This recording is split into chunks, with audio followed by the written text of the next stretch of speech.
Well, well. Good evening, ghouls and gals. It is I, merrymitch. Yes, your malevolent host today. I've got on my robe since we're doing a bit of a late night stream. And it's just wonderful to have you guys. And to have a few folks jump in right away. That's very encouraging indeed. Spooky robe, indeed. No, it's even got the little tassels. Spooky tassels. All right, sweet. How's everybody feeling? I pray the day has been merry. Mine was pretty darn good. A little less eventful than I'd been planning for. It wound up pouring cats and dogs today. Well, I'm pleased to be here. I'm excited. This is our late night stream. I'm calling it the Mature Meadow. Since in the Discord I call that the Merry Meadow. I'm going to be calling tonight the Mature Meadow, since we're diving into a little more mature content. I've taken off the family-friendly tag, and we are jumping into the mature content. Well, yeah, are we... Oh no. Oh no. You gotta get out of here, Krampus. You gotta leave. No, even if one is 12 or but a babe, that is okay. You know, I say that it is not for children only so the cool kids know that they're technically not supposed to be here. But that only makes you all the cooler. What is it that, that the, McElroy brothers, their podcast, at the beginning of each one, they say, remember that this show is not for kids, which we only say, so the babies out there watching will know how cool they are. I'm a big fan of that line. What's up, you cool babies? Well, right on. Are we feeling jumping into Ori for a bit, or since it is already later, I'm down to just jump straight into the Lovecraft.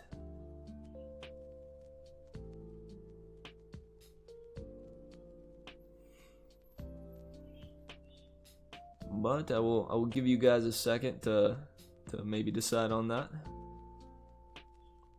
Either's good. Nice. Well, okay. I don't know. I'm a bit anxious to read, and I want this stream to be a little bit different. So I'm down to jump right in.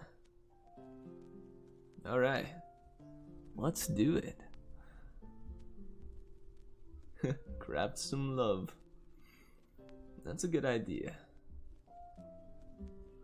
Alright, let me go ahead and pause the music. Do you guys want some like ambient music in the background? I can see if I can find something to set the Lovecraftian horror mood. Let me check on that. I apologize if the keyboard noises are clickety and clacking.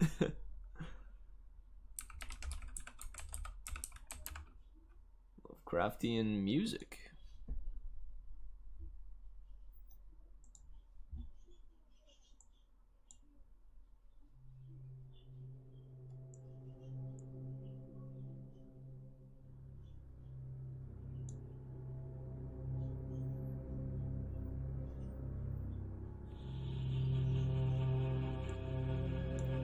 Ooh, okay, now we're talking.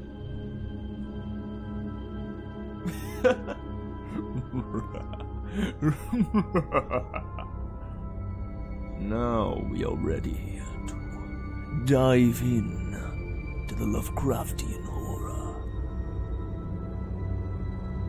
I will pull up the Lovecraftian text. All right, Lovecraft. Okay. All right, man. Calm down. I'm gonna turn it down just a smidge. It started off so subtle. I did not think it would get that loud. Oh man, this is good. This is so good. So today we are reading a suggestion by the infamous Keitanamor. Thank you, by the way, very much for entering that into the, to the suggestions. I honestly, I'm really looking forward to hopefully anyone else throwing their suggestions my way, because if I can be reading stuff that you guys are interested in, that's what I would aim to do. But this one was sent in by Keitanamor, and it is called, forgive me if I pronounce this wrong, Celephais by H.P. Lovecraft. Do you know if that is right? Celephais? Celephais. Celephais or Celephais? Which one sounds spookier? Celephais. Celephais. I'm not sure. Or is it Celephais? Ooh. That sounds a little better. Celephais. I'm gonna go with Celephais. I like that. That sounds like the most, I don't know, ancient, right? Well, let's dive into. Yeah, it is a made up word, isn't it? All right.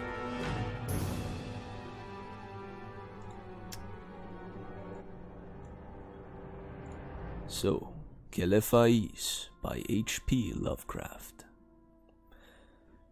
In a dream, Kuranes saw the city in the valley, and the seacoast beyond, and the snowy peak overlooking the sea, and the gaily painted galleys that sail out of the harbor toward the distant regions where the sea meets the sky.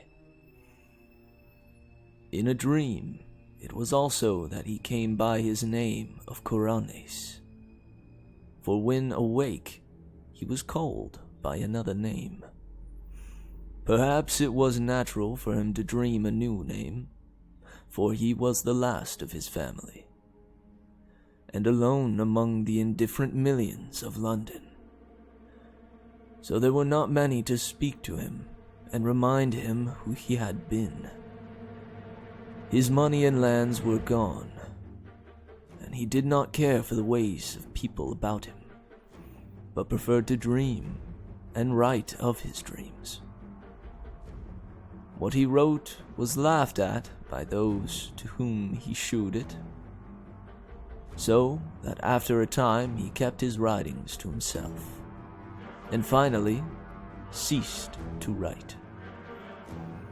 The more he withdrew from the world about him, the more wonderful became his dreams, and it would have been quite futile to try to describe them on paper. Kuranes was not modern, and did not think like others who wrote. Pardon the interruption, but I didn't expect the Lovecraftian music to get this intense. So, I'm just gonna try ambient.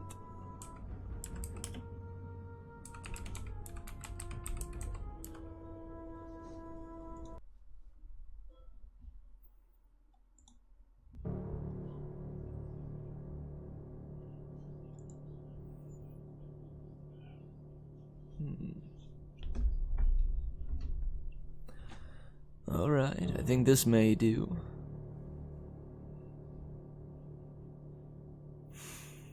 Kuranes was not modern, and he did not think like others who wrote.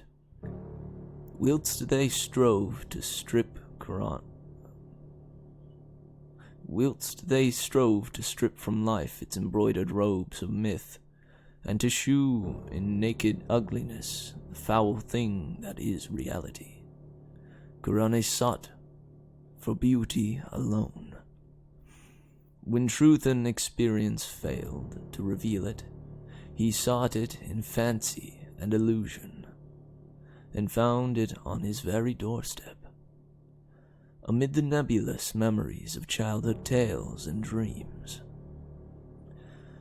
There are not many persons who know what wonders are open to them in the stories and visions of their youth. For when as children we listen and dream, we think but half-formed thoughts, and when as men we try to remember, we are dulled and prosaic with the poison of life. But some of us awake in the night with strange phantasms of enchanted hills and gardens, of fountains that sing in the sun, of golden cliffs overhanging murmuring seas, of plains that stretch down to sleeping cities, of bronze and stone, and of shadowy companies of heroes that ride caparisoned white horses along the edges of thick forests. And then we know that we have looked back through the ivory gates into that world of wonder which was ours before we were wise and unhappy.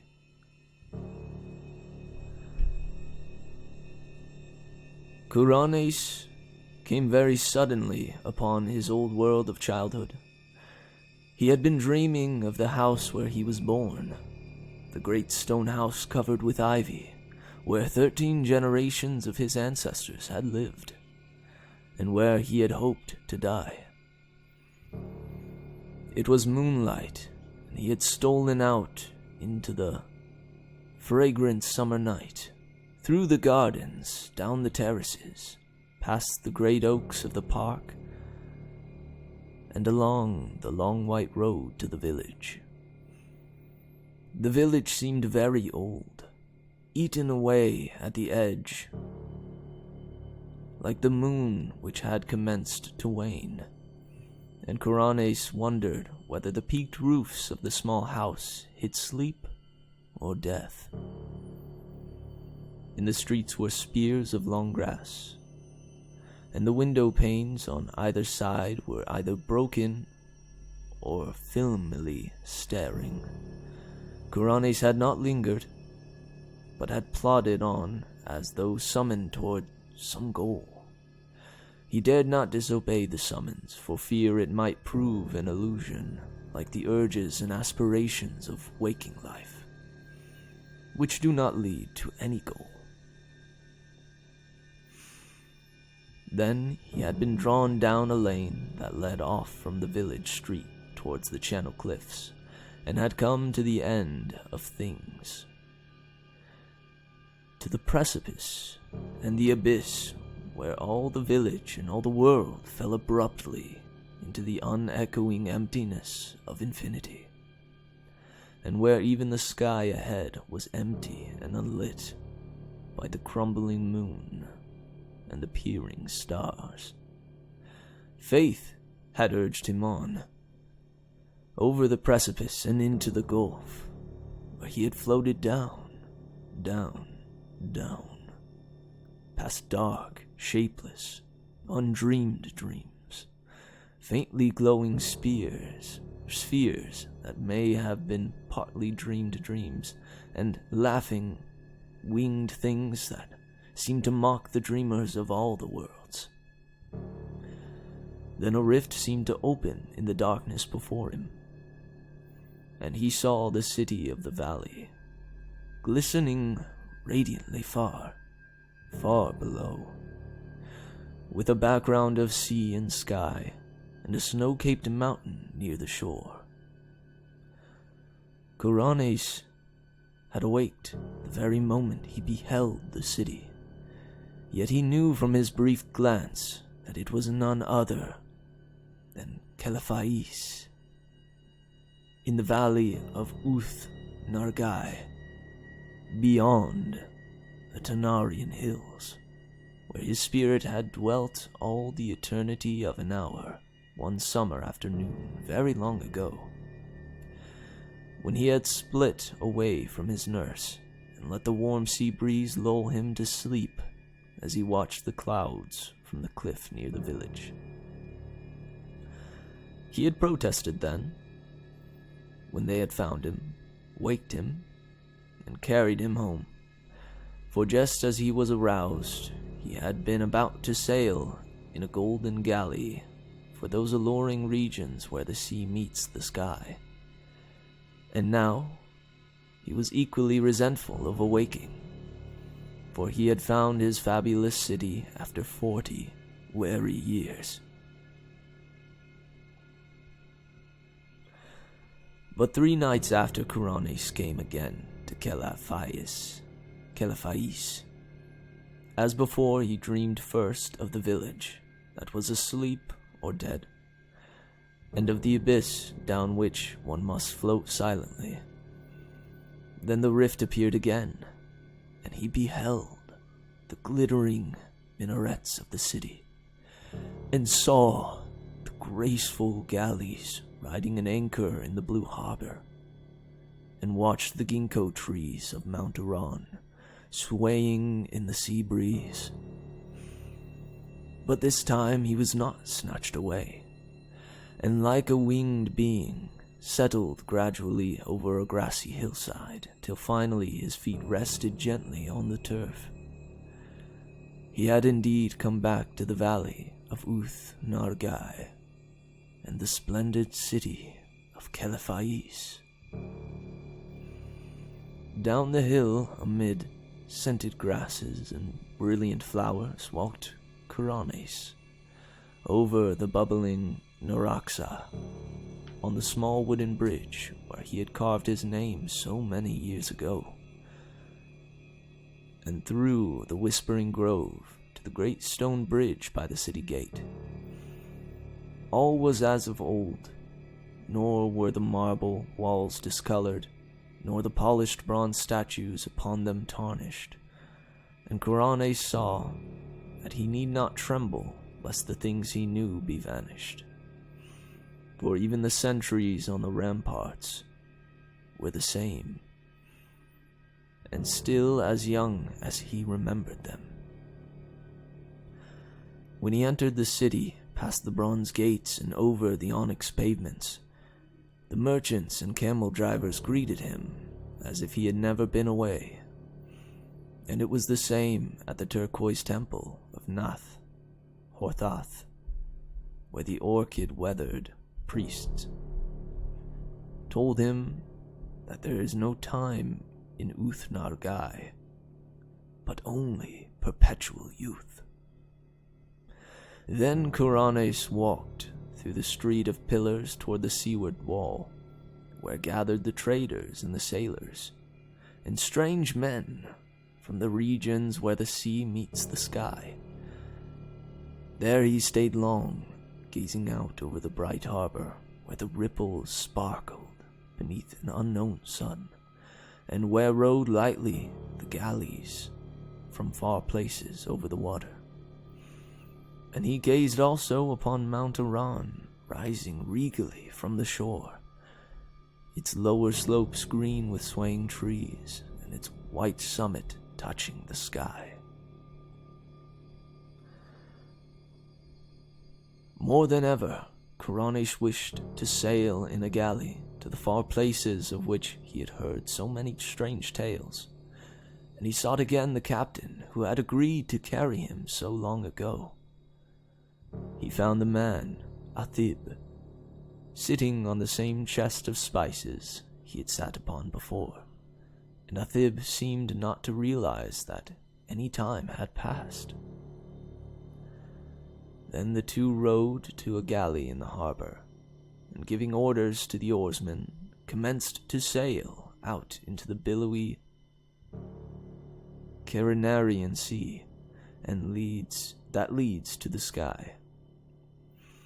For several days they glided, undulatingly over the water, till finally they came to the horizon, where the sea meets the sky. Here the galley paused not at all, but floated easily in the blue of the sky, among fleecy clouds tinted with rose. And far beneath the Nile, Kuranes could see strange lands and rivers and cities of surpassing beauty, spread indolently in the sunshine, which seemed never to lessen or disappear. At length, Athib told him that their journey was near its end, and that they would soon enter the harbor of Saranian, the pink marble city of the clouds, which is built on that ethereal coast where the west winds flows into the sky. But as the highest of the city's carven towers came into sight, there was a sound somewhere in space, and Kuranes awakened in his London garret. Are you guys able to hear? I apologize for pausing the reading, but are you guys able to hear the background noise there?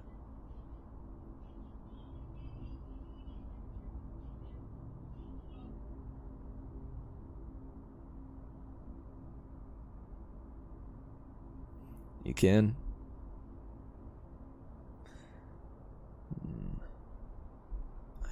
I don't know if they'd be willing to stop their show or not.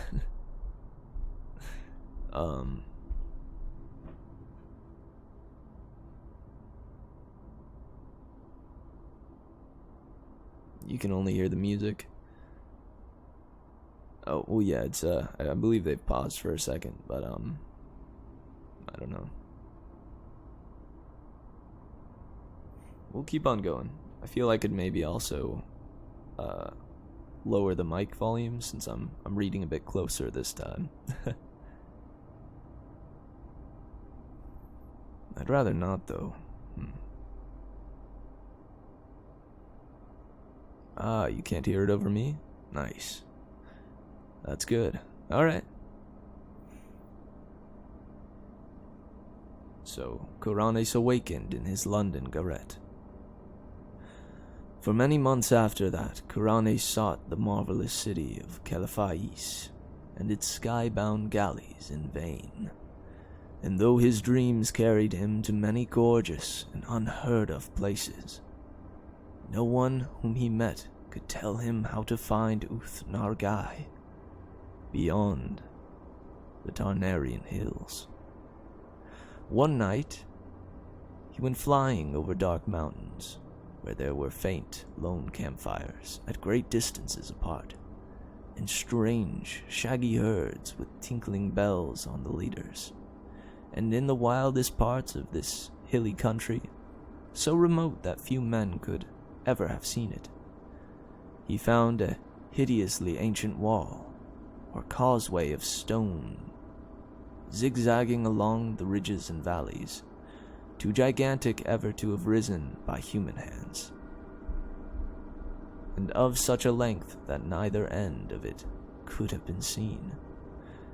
Beyond the wall in the grey dawn, he came to a land of quaint gardens and cherry trees, and when the sun rose, he beheld such beauty of red and white flowers, green foliage and lawns, white paths, diamond brooks, blue lakelets, carven bridges, and red-roofed pagodas, that he for a moment forgot Califais in sheer delight. But he remembered it again when he walked down a white path toward a red-roofed pagoda, and would have questioned the people of the land about it, had he not found that there were no people there, but only birds and bees and butterflies. On another night, Kuranes walked up a damp stone spiral stairway endlessly, and came to a tower window overlooking a mighty plain and river lit by the full moon. And in the silent city that spread away from the riverbank, he thought he beheld some feature of arrangement which he had known before. He would have descended and asked the way to Uth Nargai, had not a fearsome aurora sputtered up from some remote place beyond the horizon, shewing the ruin and antiquity of the city, and the stagnation of the reedy river, and the death lying upon that land, as it had lain since King Kinartholis. Kinaratholis came home from his conquest to find the vengeance of the gods. So Kuranes sought fruitlessly for the marvelous city of Calaphais and its galleys that sailed to Seranian in the sky. Meanwhile, seeing many wonders and once barely escaping from the high priest, not to be described, which wears a yellow silken mask over its face and dwells all alone in a prehistoric stone monastery on the cold desert plateau of Lang. In time, he grew so impatient of the bleak intervals of day that he began buying drugs in order to increase his periods of sleep. Hashish helped a great deal, and once sent him to a part of space where form does not exist, but where glowing gases study the secrets of existence. No worries, man. I like the nonsense words. I just have to pause a little bit when I come across them. The gas had not heard of planets and organisms before, but identified Kuranes merely as one from the infinity where matter, energy, and gravitation exist. Kuranes was now very anxious to return to minaret-studded Calaphais and increased his doses of drugs, but eventually he had no more money left and could buy no drugs. Then one summer day, he was turned out of his garret and wandered aimlessly through the streets, drifting over a bridge to a place where the houses grew thinner and thinner. And it was there that fulfillment came, and he met the cortege of knights come from Calaphais to bear him thither forever. Handsome knights they were, astride roan horses and clad in shining armor with tabards of cloth of gold, curiously emblazoned. So numerous were they that Kuranes almost mistook them for an army, but their leader told him they were sent in his honor, since it was he who had created an army, for it was he who had created Uth-Nargai in his dreams, on which account he was now to be appointed its chief god forevermore. Then they gave Kuranes a horse, and placed him at the head of the cavalcade, and all rode majestically through the downs of Surrey, and onward toward the region where Kuranes and his ancestors were born. It was very strange, but as the riders went on, they seemed to gallop back through time.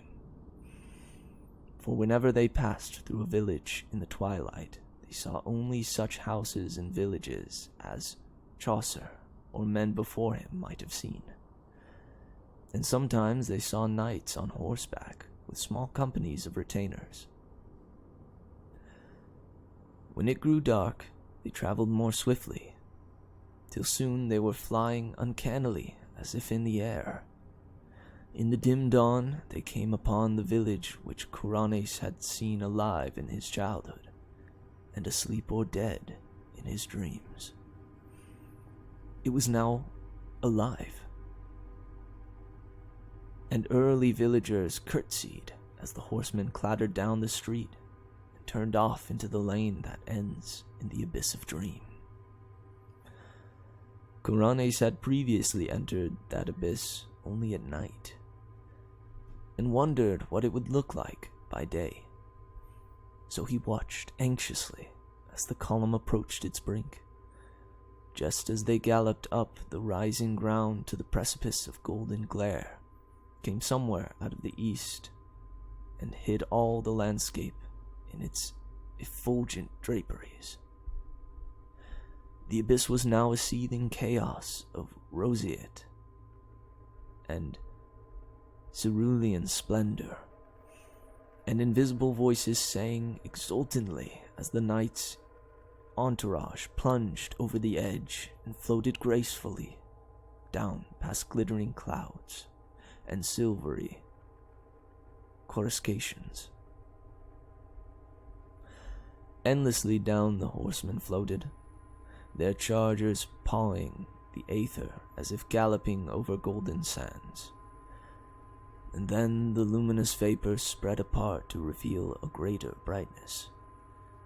The brightness of the city of Calafais, and the sea coast beyond, and the snow peak overlooking the sea, and the gaily painted galleys that sail out of the harbor toward distant regions, where the sea meets the sky. And Kuranes reigned thereafter over Uthnargai and all the neighboring regions of Dream, and held his court alternately in Calafais and in the cloud-fashioned Serenian. He reigns there still, and will reign happily forever.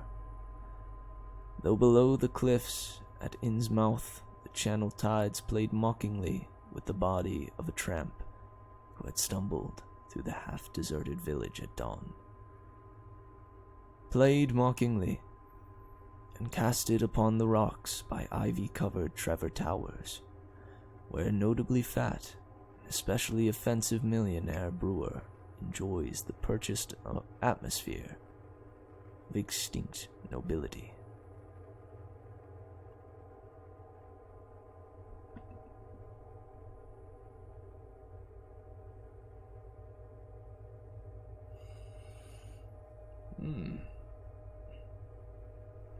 This was last revised August of 2009.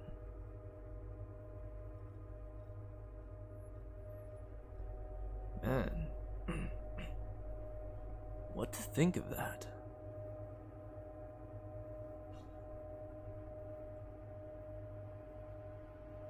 I mean, the man lost himself to dreams.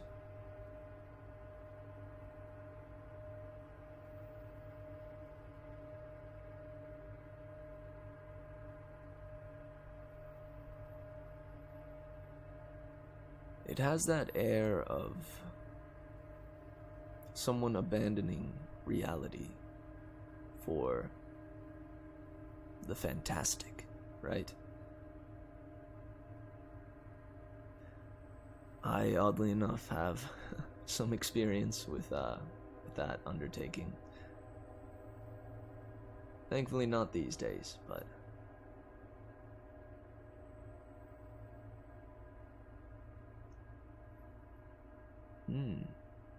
So this is a legitimate theory of his.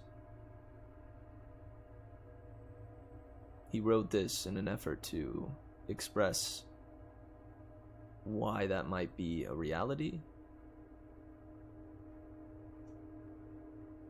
I also want to clarify, I took the ending there to mean that he did wander out after getting kicked out of his the place he rented and eventually died, right? Yeah, I thought so. Ended up in the forever dream.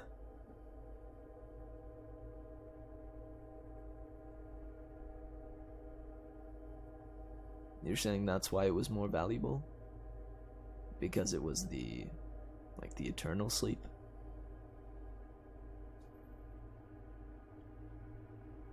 I mean, if what Christians say is true, then the eternal sleep winds us up in a place much like Calafais.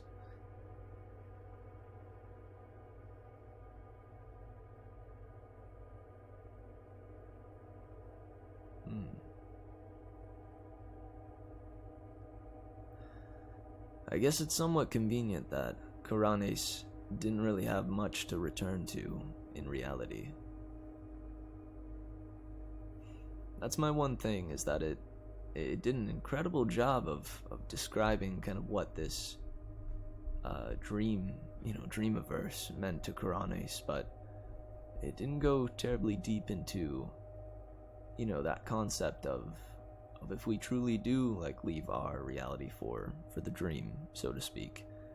You know, what is it that we leave behind? And are we meant to seek that dream early, or is it meant to come later on?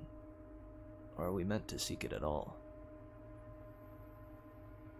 It's my opinion that I feel that dreams are meant to come in their own time, right?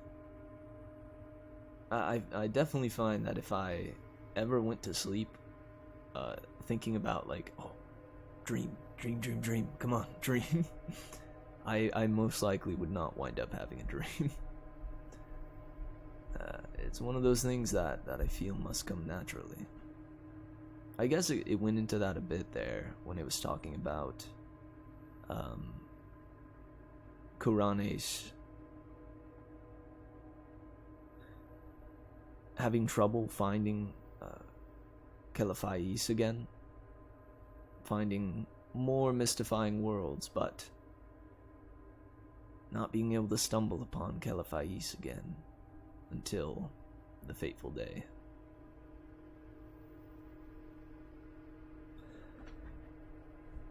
But that's an interesting idea. We get glimpses of greater realms in our dreams. And explain to me the dream that I had when I was a child, where I stormed like a tower in the world of in Middle Earth. Like it was set in the world of Middle Earth. I was with my best friend and I stormed a tower, and when I got to the top, I was slaying like orcs left and right, and I made it to the top, and there, just at the very top, was a big red button that said, "Press this to blow up everything." Or just, I mean, I'm pretty sure it just said self-destruct. And it was kind of an incredible thing. I looked to my friend and said, like, had that classic moment of self-sacrifice where I was like, go now. Take your horse and ride. I will do this thing. And then I pressed it, and it gave me a little countdown in the in the display before me, and I tried to make it out in time. I think I may have. I believe if I'm remembering it correctly, I did make it out of there as the thing exploded behind me. I also had one dream where I was an outlaw, right, in a in fantasy realm, and I had like ninja skills, and some folks approached me as I was leaving a village, and they had me surrounded. They came out of the thicket and were like, hey buddy, we're taking you in to collect the reward. And I was like, oh yeah? Well, you'll have to catch me first. And I did some ninja skills, I knocked out a couple of them, but then I like leapt up to a rocky, like a big kind of rocky cliff that was to my left.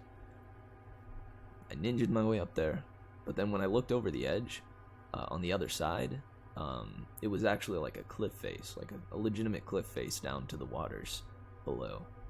There was a lot of there's a lot of waters down there, and one of them made it up to the rock, and they were like, "Hey, you're worth as much dead as you are alive." So they came up to me, they shoved me, and I acted. I was like, ah! But I tossed like a big rock down there because I had landed on a little like precipice. Thankfully, that was underneath. But the weirdest thing about this dream was once I landed there, I had the wind knocked out of me. I looked to my right, and in the cliff face was a porthole, like on the side of a ship. And so I was like, well, what is this? Because I knew very well that they were about to look over and realize I hadn't died. So I opened the portal, went inside, and suddenly I was in a like a hotel-esque room. And I looked back and through the porthole, and there wasn't the same scene that I had seen before. It was the ocean. And it turns out I was on a cruise ship. My clothes had entirely changed, and suddenly the dream was just something completely different. I was just suddenly like in a cruise ship, and I remember vaguely like that part was not quite as clear. Like I remember vaguely like talking to like a group of old ladies or something. Then they got upset with me or something like that. Anyways, that was my dream from very long ago. Do either of you guys have any moments like that where your dream shifts drastically to something different midway?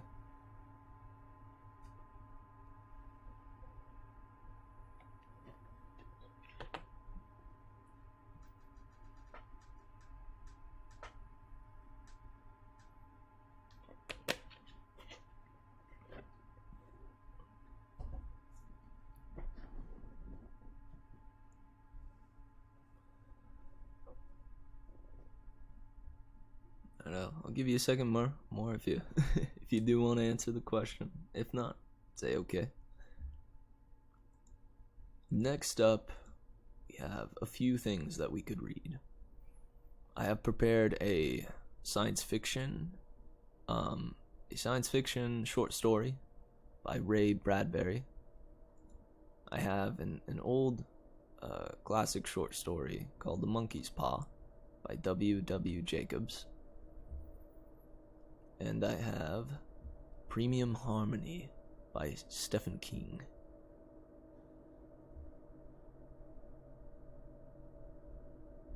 Oh, your dreams are long? Mine are sometimes long, but I recall having like a lot of very short dreams. One of my dreams, the most frightening dream I've ever come across, like the worst nightmare. And I don't know, you may think that this doesn't even sound that bad, but I awoke in the dream, right? And suddenly I was in a library. So I walked down the library hall and noticed a little midway point where, it was kind of a reader's nook, where there were two couches facing each other and a coffee table in the center. I think, this looks like a nice spot to plop down. So I sit down on one of the sofas and just kind of look out the tall window that was to my right. And when I look, back to my left, suddenly there was an old crow like sitting next to me. And it was, oddly enough, did you ever see those smoking commercials, or those anti-smoking commercials with the lady with the thing in her throat, where she goes, "Oh, I was smoking for 1 billion years and now I have this talking thing in my throat"? You guys remember that? I don't know. It was a very specific commercial, but it kind of scarred me as a kid.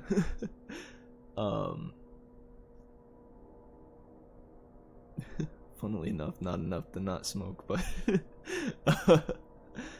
but thankfully I'm done with smoking, at least.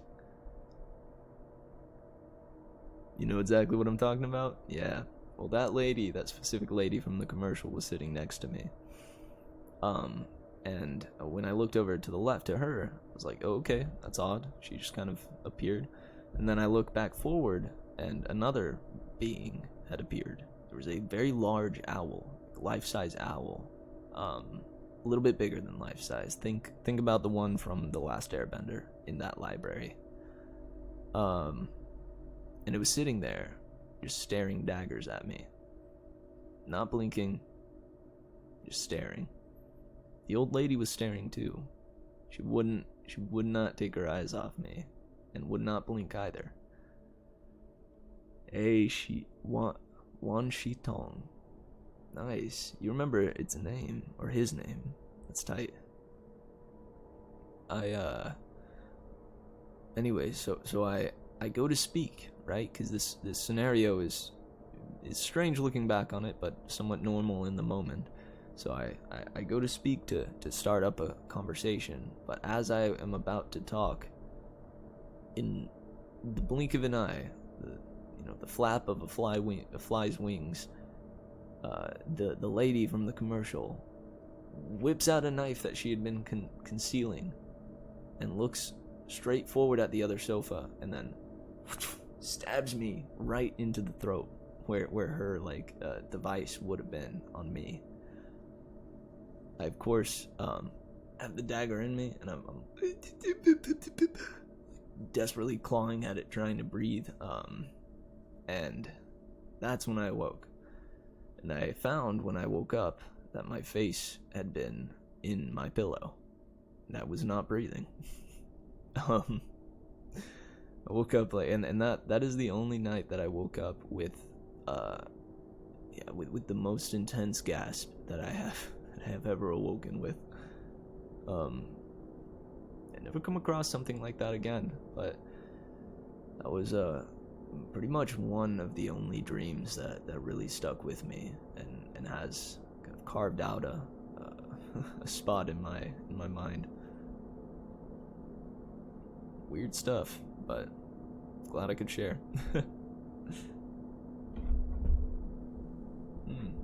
We had about 5 viewers there for a second. I wonder who the other 2 were that showed up. Oh well, hopefully they might come back. I miss them already.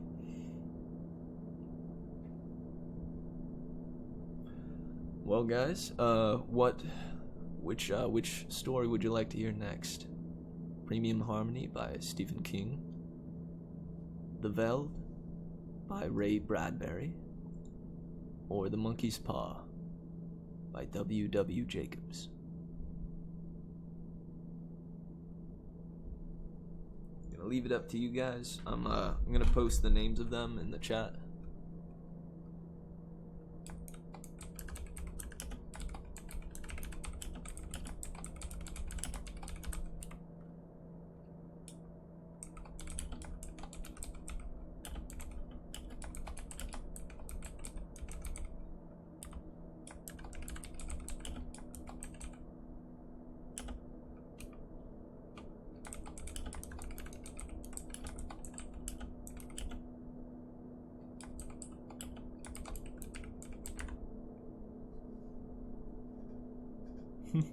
Alright, I've got one for Ray Bradbury and one for Monkey's Paw.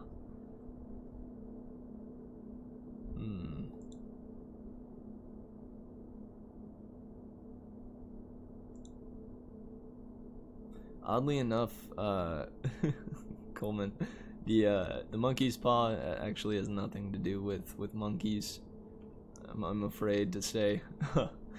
If that is why you voted for it, I just want to make sure you're aware before that vote is locked in.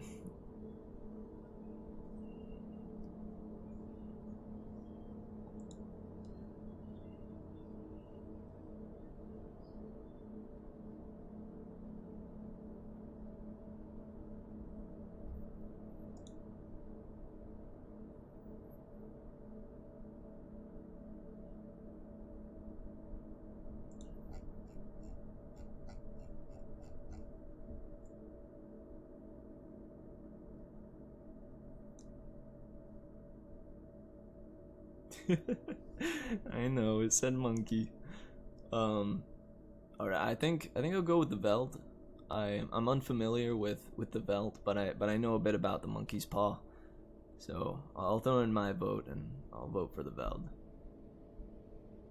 Nice, very good, very good. This one is a bit of a longer short story, which is a bit of a conundrum. But or rather a what do you call that?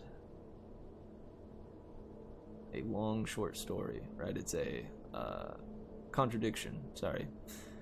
It is a contradiction. Bit of a contradiction, but it is a longer one. So I'm gonna do the 5-minute break here. So if you've just arrived, this is good time because we're about to be jumping into Ray Bradbury's The Veld, but we're gonna take a little break here. We're at the 55-minute mark on the stream, so this actually works out nicely. We'll come back right at the hour marker. All right, much love. I encourage you guys to go grab yourself a snack, use the bathroom, and get ready for some more unsettling tales for this late night trip through the mature meadow. Alright, nice. And I want to take this time as well to thank you all for coming, especially Coleman and Keaton. I really appreciate you guys joining me on this little, this experiment with, like, you know, having a short story time on Fridays. I'm really digging it so far. That Lovecraftian tale was way cooler than I could have ever imagined, to be honest. I wasn't really sure what I was getting into with Lovecraftian with Lovecraft stuff, but he really does. He has a way with his words, and I really dug what was wrote there. This next one has some characters, so we'll actually be getting to hear some of my iconic voices. But yeah, I'm looking forward to the Veld, and I'll see you guys in about 5 minutes, roughly. Alright. I love you guys bunches. I'm gonna switch it to some some chill, like cute lo-fi stuff to relieve some of the tenseness that is coming from this Lovecraftian dark ambient music. Sick. Alright. Well, I'll be seeing you very soon. Mwah.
enough of this cutesy lo-fi nonsense. Give me back the Lovecraftian dark ambient. It is good to be back. Welcome to the Mature Meadow. I've gotten up and stretched a little. I hope you have done the same. And I'm ready to jump back into some unsettling tales.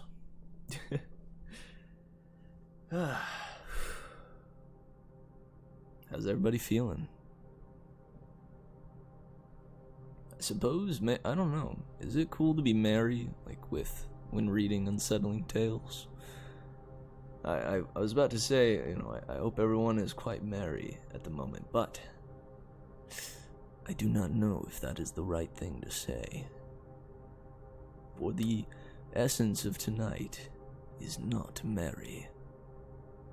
It is no longer malevolent. There is malice in the air.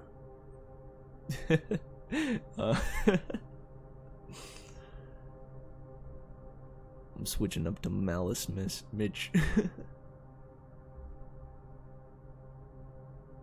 Oh, heck, man. No. What was your horse's name?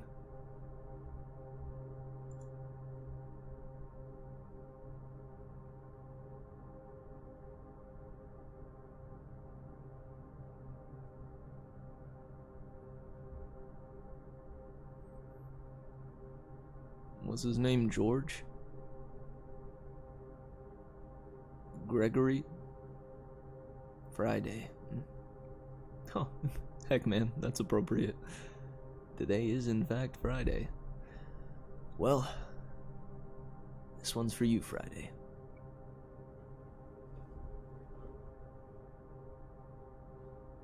Oh, wait, was she born today?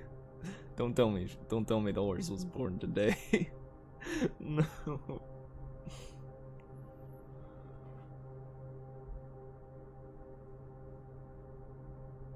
Alright. Well, it's about that time. Ray Bradbury's The Veld. George, I wish you'd look at the nursery. What's wrong with it? I don't know. Well then, I just want you to look at it, is all. Or call a psychologist in to look at it. What would a psychologist want with a nursery? I know very well what he'd want. His wife paused in the middle of the kitchen and watched the stove busy humming to itself, making supper for 4. It's just that the nursery is different now than it was. Alright, let's have a look. They walked down the hall of their soundproof Happy Life home, which had cost them $30,000 installed. This house which clothed and fed and rocked them to sleep, and played and sang and was good to them. Their approach sensitized a switch somewhere, and the nursery light flicked on when they came within 10 feet of it.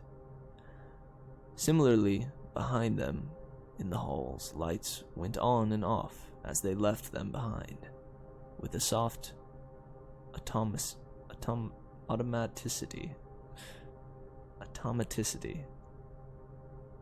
I don't know how to pronounce that. Well, said George Hadley. They stood on the thatched floor of the nursery. It was 40 feet across by 40 feet long, and 30 feet high. It had cost half again as much as the rest of the house. But nothing's too good for our children, George had said. The nursery was silent. It was empty as a jungle glade at hot high noon. The walls were blank and two-dimensional.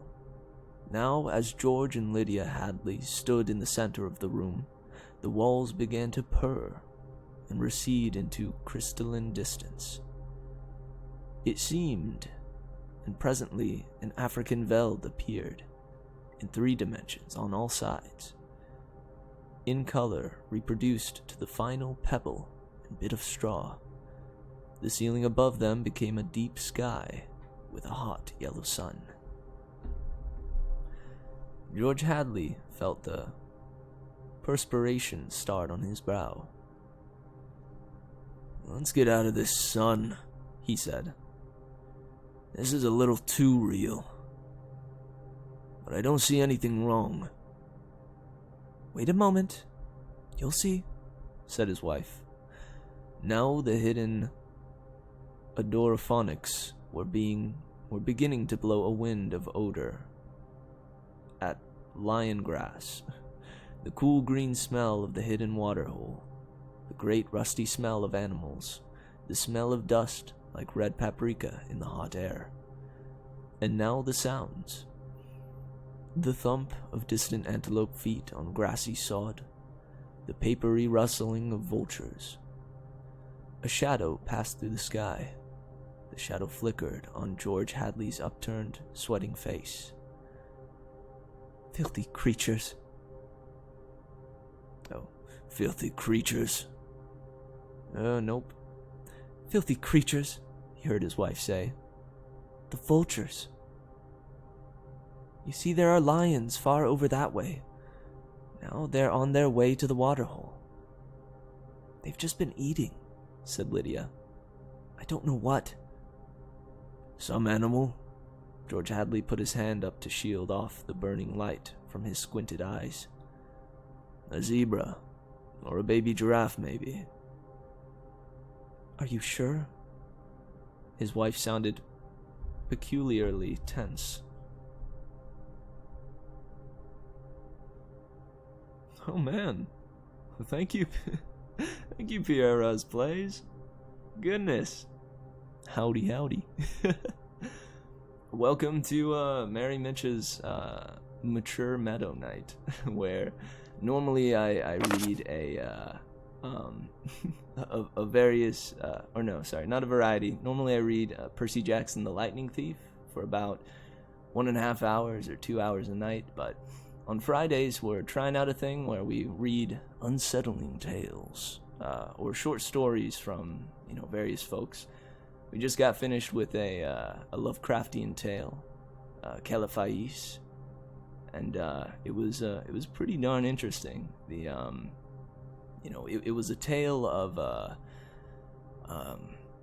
of seeking dreams over reality, which I know I have done in the past, because and Caetana Moore had clued me in on the fact that this was actually one of Lovecraft's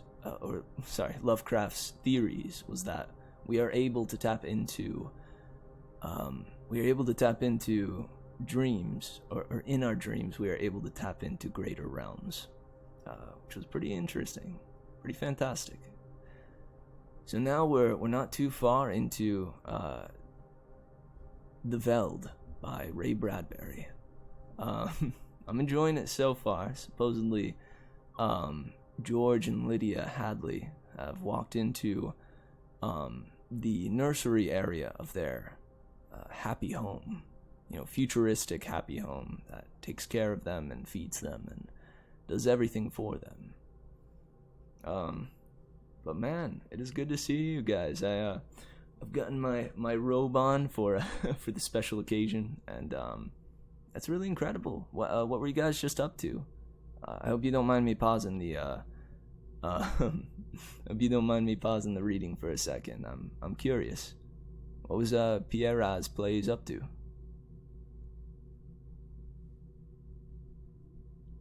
Oh, playing Ori. Sick. Yeah, sorry, I have Ori in there because normally before my streams, for about 30 minutes to let people file in and to kind of just be on for a little while, I play a little Ori. Man, that game has been fantastic so far. I've been very impressed by the fluidity of the movement and the gorgeous atmosphere. I am very frightened by the big frogs.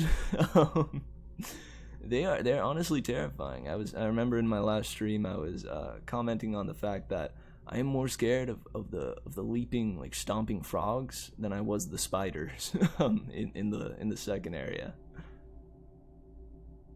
Nice. Oh, Pierras, you're planning on sticking around. Man, that's really cool. Thank you guys so much. Honestly, that's very cool. Well, all right. I suppose let's go ahead and get into it. Oh goodness, yeah, you're probably a little further into the game than I am. No, don't spoil anything for me, but I'm quite certain it gets sad. I know just even that opening scene, the prologue was a heart wrencher, man. My that little chubby mom figure that took care of us, and when the food started to become short, gave us the last morsel. Incredible.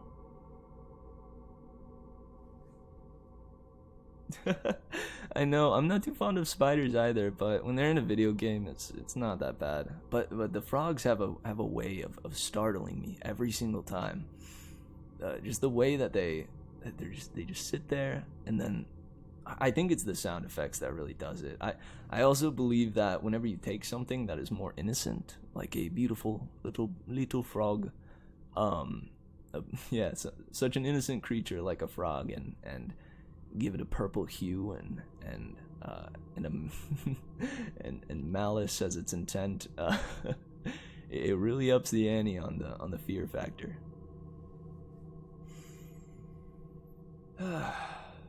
All right, let's go ahead and get back into this. I'll jump back a little bit. George Hadley felt the perspiration start on his brow. "Let's get out of this sun," he said. "This is a little too real. But I don't see anything wrong." "Wait a moment. You'll see," said his wife. Now the hidden odorphonics were beginning to blow a wind of odor at the two people in the middle of the baked wetland. The hot straw smell of lion grass, the cool green smell of the hidden waterhole, the great rusty smell of animals, the smell of dust like a red paprika in the hot air. And now the sounds. The thump of distant antelope feet on grassy sod, the papery rustling of vultures. A shadow passed through the sky. The shadow flickered on George Hadley's upturned, sweaty face. "Filthy creatures," he heard his wife say. "The vultures." "You see, there are lions, far over that way. Now they're on their way to the waterhole. They've just been eating," said Lydia. "I don't know what." "Some animal." George Hadley put his hands up to shield off the burning light from his squinted eyes. "A zebra, or a baby giraffe, maybe." "Are you sure?"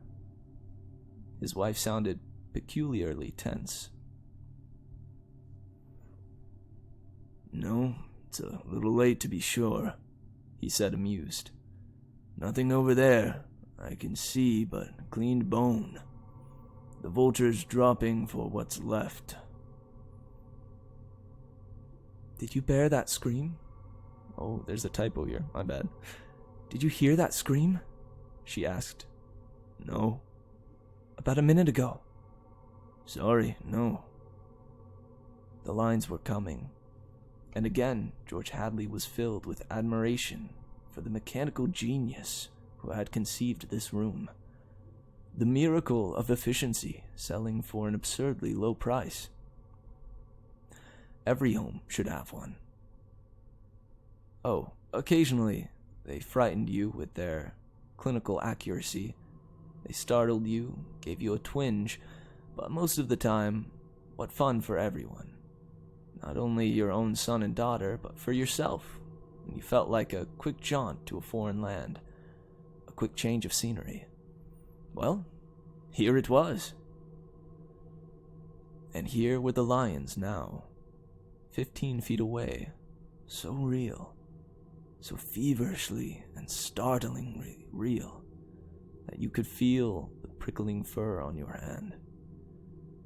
and your mouth was stuffed with the dusty upholstery smell of their heated pelts, and the yellow of them was in your eyes like the yellow of an exquisite French tapestry, the yellows of lions and summer grass, and the sound of the matted lion lungs exhaling on the silent noontide, and the smell of meat from the panting, dripping mouths.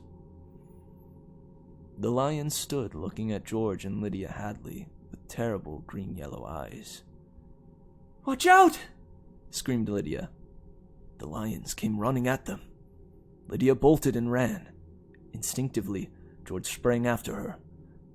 Outside in the hall, with the door slammed, he was laughing, and she was crying, and they both stood appalled at their other's reaction. "George!" "Lydia! Oh, my dear, poor, sweet Lydia. They almost got us." "Walls, Lydia, remember. Crystal walls. That's all they are. Oh, they look real, I must admit. Africa is your parlor. Or Africa in your parlor. But it's all dimensional, super-reactionary, super-sensitive color film and mental tape film behind glass screens. It's all odophonics and sonics, Lydia. Here's my handkerchief." "I'm afraid." She came to him and put her body against him and cried steadily. "Did you see? Did you feel? It's too real." "Now, Lydia, you've got to tell Wendy and Peter not to read any more on Africa." Of course. He patted her. "Promise?" "Sure." "And lock the nursery for a few days until I get my nerves settled." "You know how difficult Peter is about that. When I punished him a month ago by locking the nursery for even a few hours, the tantrum he threw. And Wendy, too. They live for the nursery. It's got to be locked. That's all there is to it." "All right." Reluctantly, he locked the huge door. "You've been working too hard. You'll need a rest." "I don't know. I don't know," she said, blowing her nose, sitting down in a chair that immediately began to rock and comfort her. "Maybe I don't have enough to do. Maybe I have time to think too much. Why don't we shut the whole house off for a few days and take a vacation?" "You mean you want to fry my eggs for me?" "Yes," she nodded. "And damn my socks?" "Yes," a frantic, watery-eyed nodding. "And sweep the house?" Yes, oh yes!" "But I thought that's why we bought this house, so we wouldn't have to do anything." "That's just it. I feel like I don't belong here. The house is wife and mother now, and nursemaid. Can I compete with an African veld? Can I give a bath and scrub the children as efficiently or quickly as the automatic scrub bath can? I cannot. And it isn't just me, it's you. You've been awfully nervous lately." "I suppose I have been smoking too much." "You look as if you didn't know what to do with yourself in this house.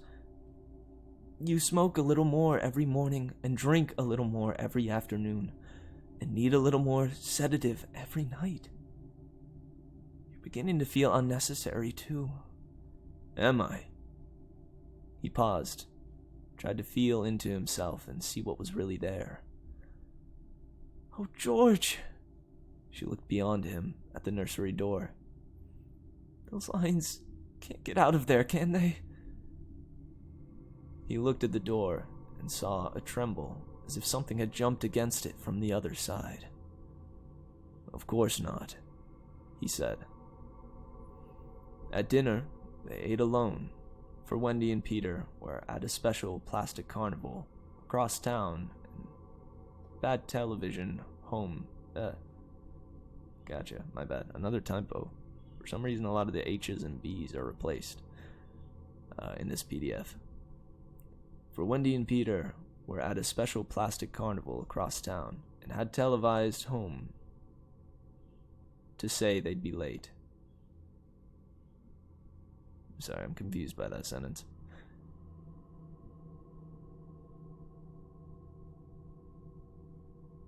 And had televised home to say they'd be late, to go ahead eating.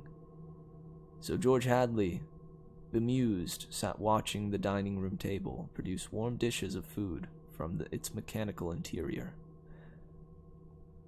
We forgot the ketchup, he said. Sorry, said a small voice within the table, and ketchup appeared.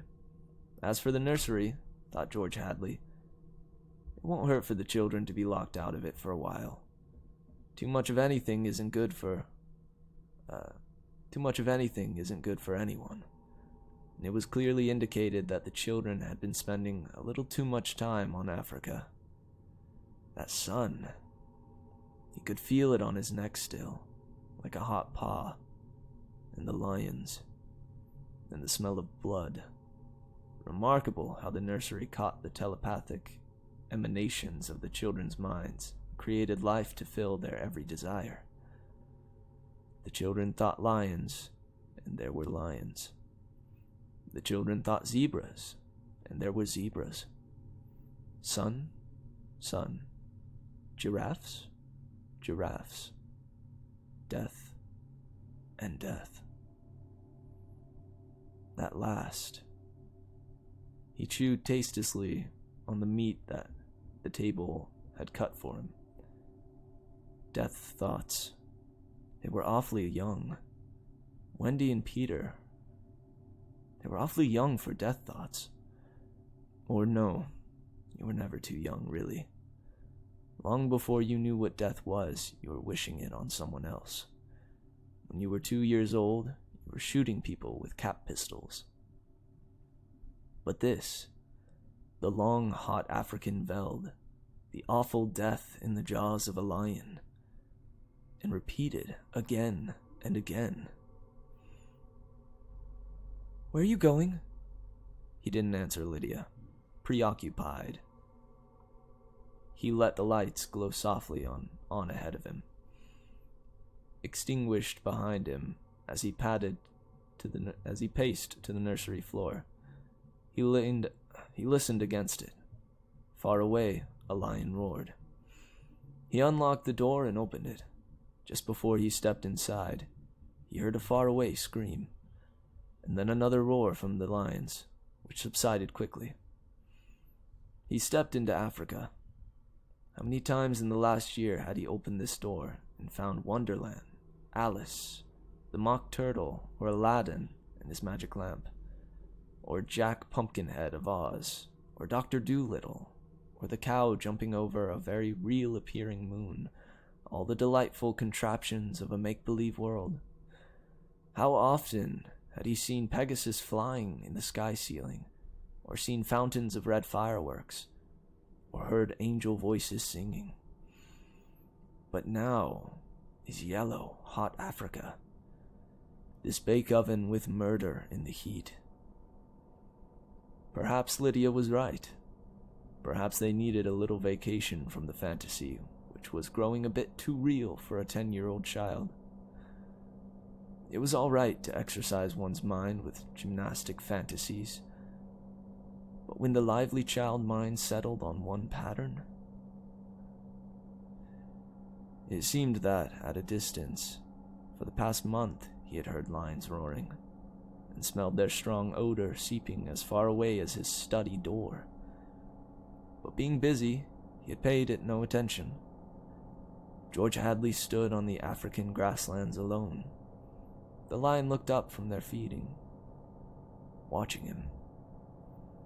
The only flaw to the illusion was the open door through which he could see his wife, far down the dark hall, like a framed picture, eating her dinner abstractly.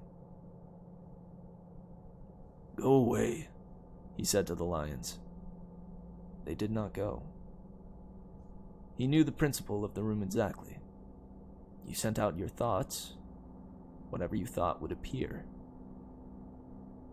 "Let's have Aladdin and his lamp," he snapped. The Veltland remained. The lions remained. "Come on, room! I demanded Aladdin!" he said. Nothing happened. The lions mumbled in their baked pelts. "Aladdin!" He went back to dinner. "The full room's out of order," he said. "It won't respond." Or what? "Or it can't respond," said Lydia, "because the children have thought about Africa and lions and killing so many days that the room is in a rut." "Could be. Or Peter set it to remain that way." "Set it?" "He may have gotten into the machinery and fixed something." "Peter doesn't know machinery." "He's a wise one for 10. That IQ of his." "Nevertheless." "Hello, Mom. Hello, Dad." The Hadleys turned. Wendy and Peter were coming in the front door, cheeks like peppermint candy, eyes like bright blue agate marbles, and a smell of ozone on their jumpers from their trip in the helicopter.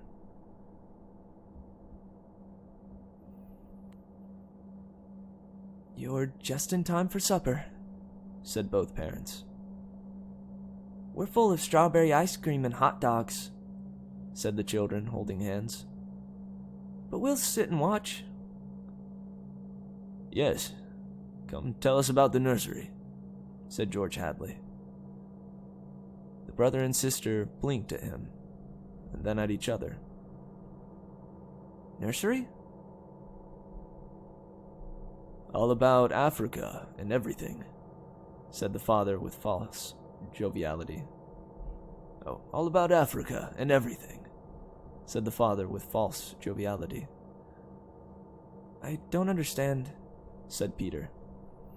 "Your mother and I were just traveling through Africa with rod and reel. Tom Swift and his electric lion," said George Hadley.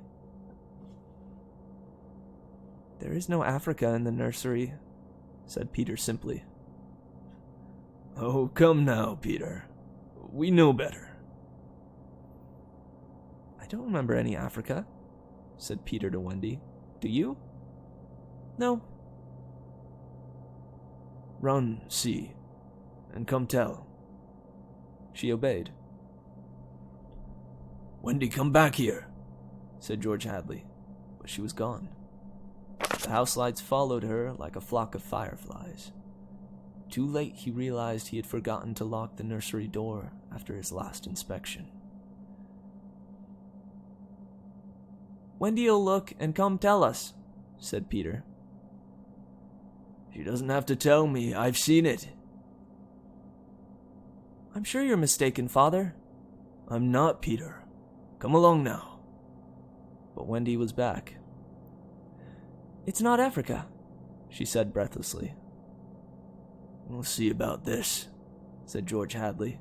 They all walked down the hall together and opened the nursery door. There was a green, lovely forest, a lovely river, a purple mountain, high voices singing, and Rima, lovely and mysterious. Lurking in the trees with colorful flights of butterflies, like animated bouquets, lingering in her long hair. The Africa Vetland was gone.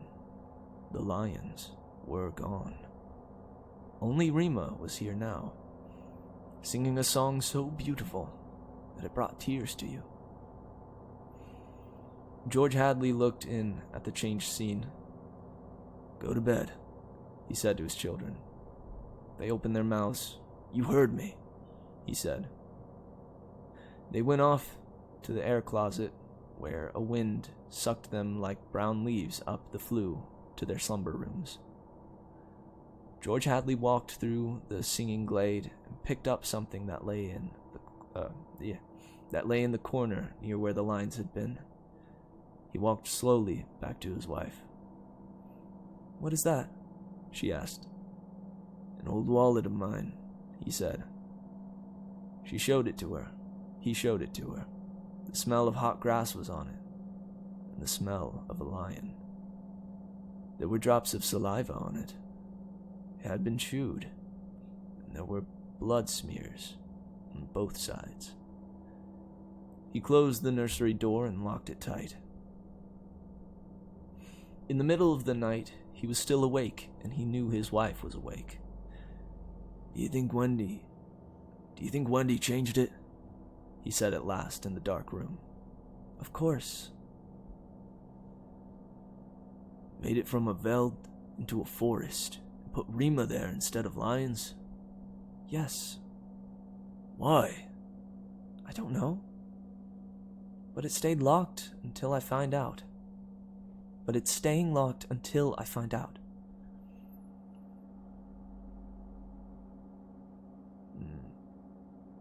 How did your wallet get in there?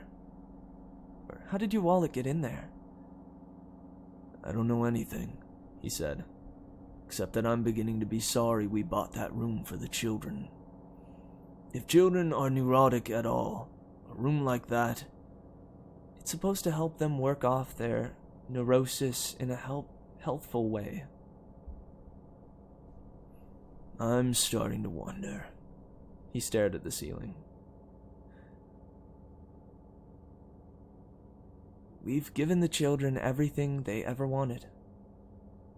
Is this our reward? Secrecy? Disobedience? Who was it that said, children are carpets, they should be stepped on occasionally? We've never lifted a hand. They're insufferable. Let's admit it. They come and go when they like. They treat us as if we were offspring. They're spoiled, and we're spoiled. They've been acting funny ever since you forbade them to take the rocket to New York a few months ago. They're not old enough to do that alone, I explained. Nevertheless, I've noticed they've been decidedly cool towards us since. I think I'll have David McLean come tomorrow morning to have a look at Africa. But it's not Africa now. It's Green Mansion's country in Rima. I have a feeling it'll be Africa again before then. A moment later, they heard the screams.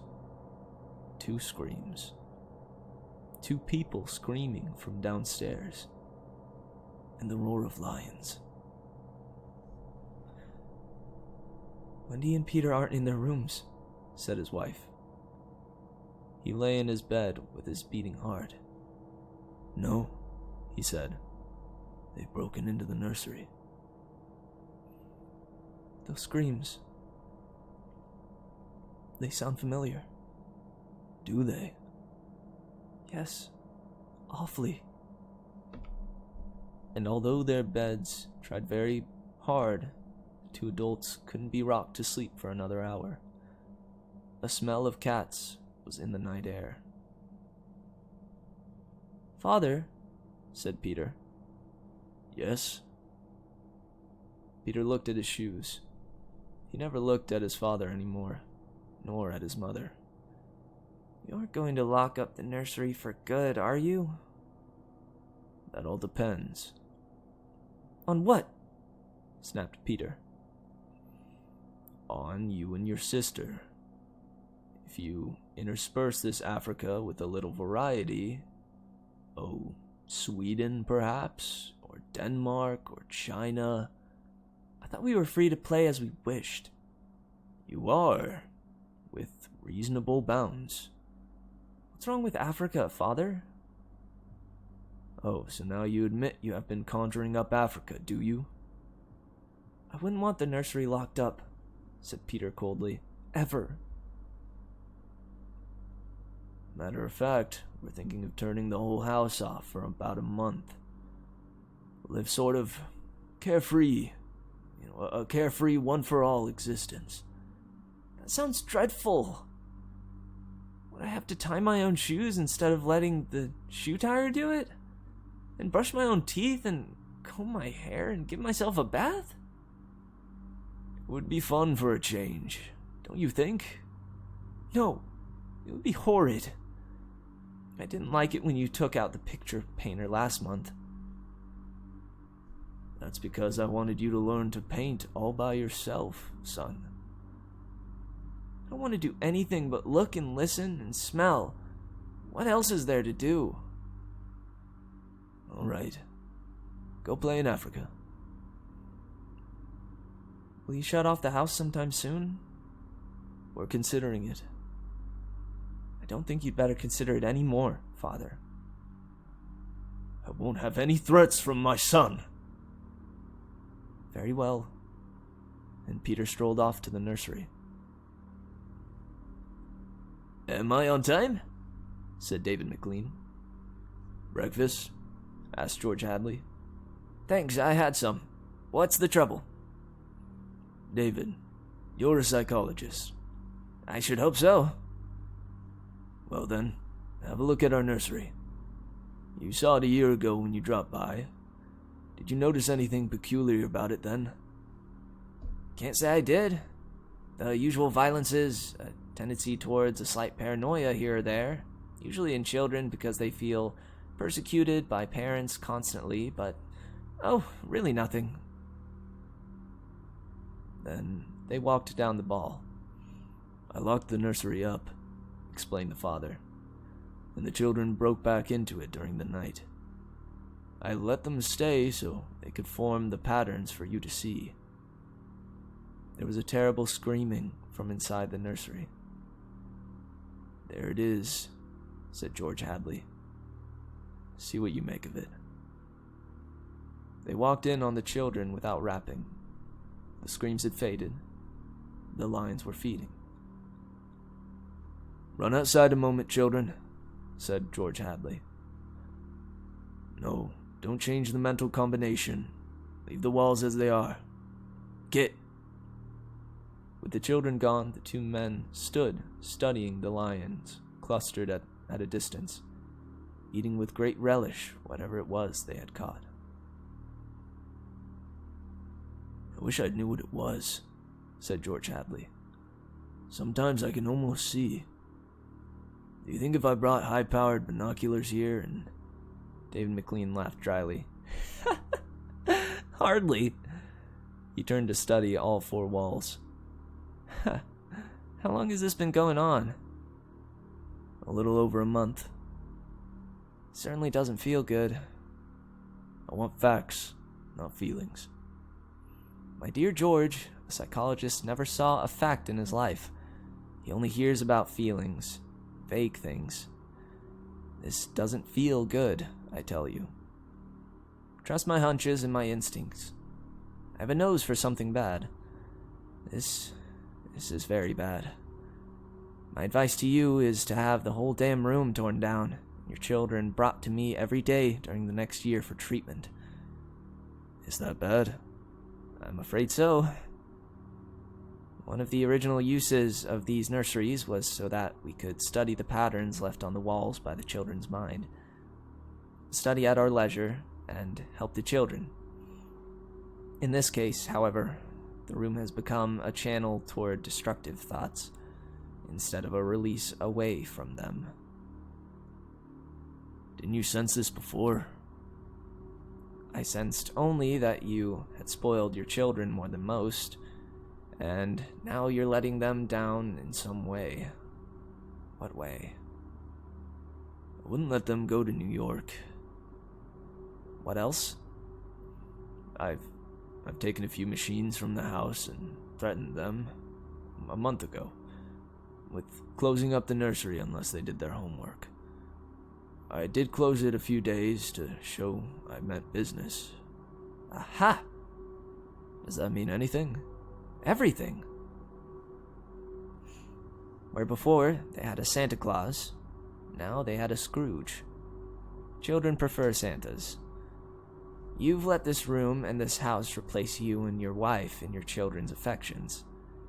This room is their mother and father, far more important in their lives than their real parents. And now you've come along and want to shut it off? No wonder there's hatred here. You can feel it coming out of the sky. Feel that sun.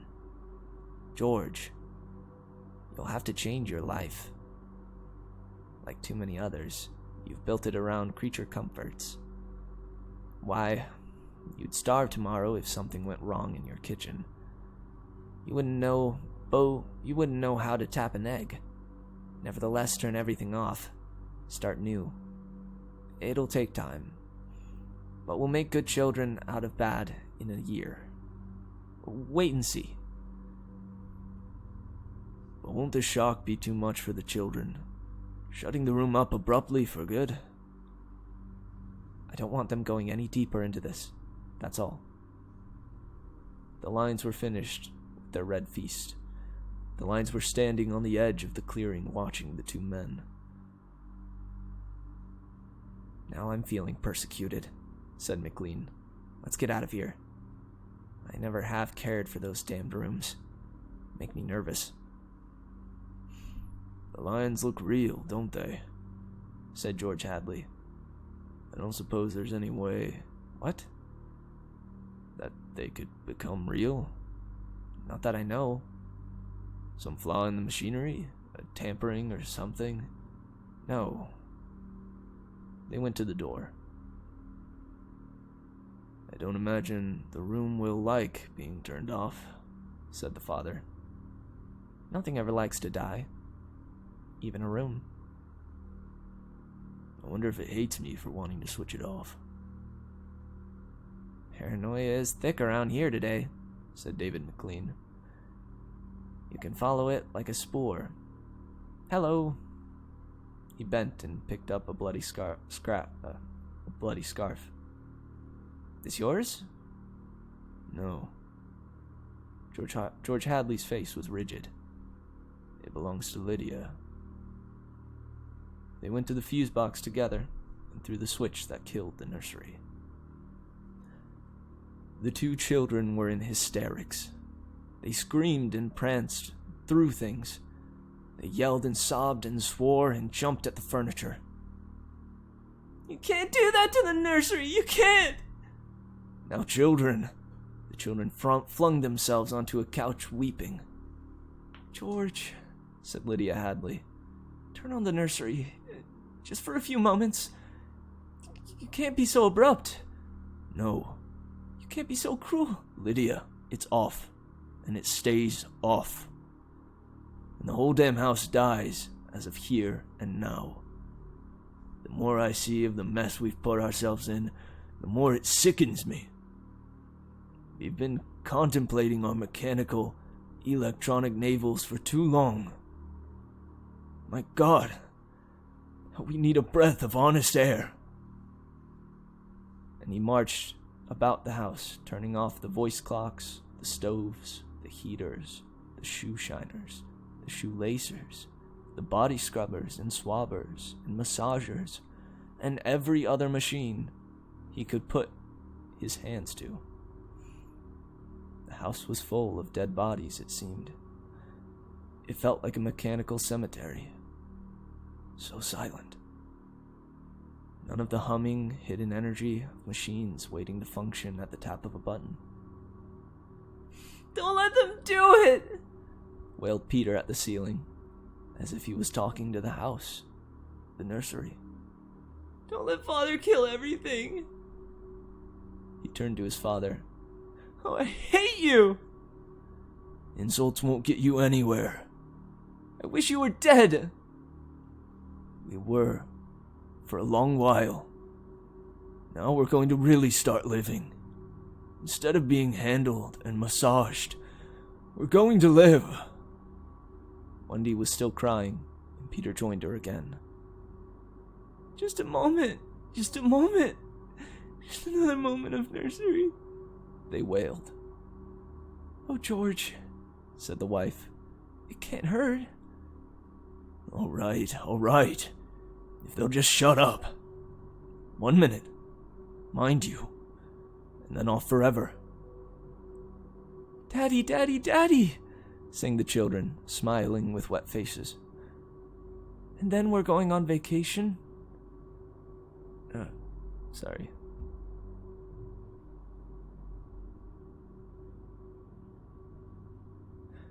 and then we're going on vacation. David McLean is coming back in half an hour to help us move out and get to the airport. I'm going to dress. You turn the nursery on for a minute, Lydia. Just a minute, mind you." And the three of them went babbling off, while he let himself be vacuumed upstairs through the air flue and set about dressing himself. A minute later, Lydia appeared. "I'll be glad when we get away," she sighed. "Did you leave them in the nursery?" "I wanted to dress too." "Oh, that horrid Africa. What can they see in it?" "Well, in 5 minutes we'll be on our way to Iowa. Lord, how did we ever get in this house? What prompted us to buy a nightmare?" "Pride, money, foolishness." "I think we'd better get downstairs before those kids get engrossed with the damned beasts again." Just then they heard the children calling. "Daddy, Mommy, come quick, quick!"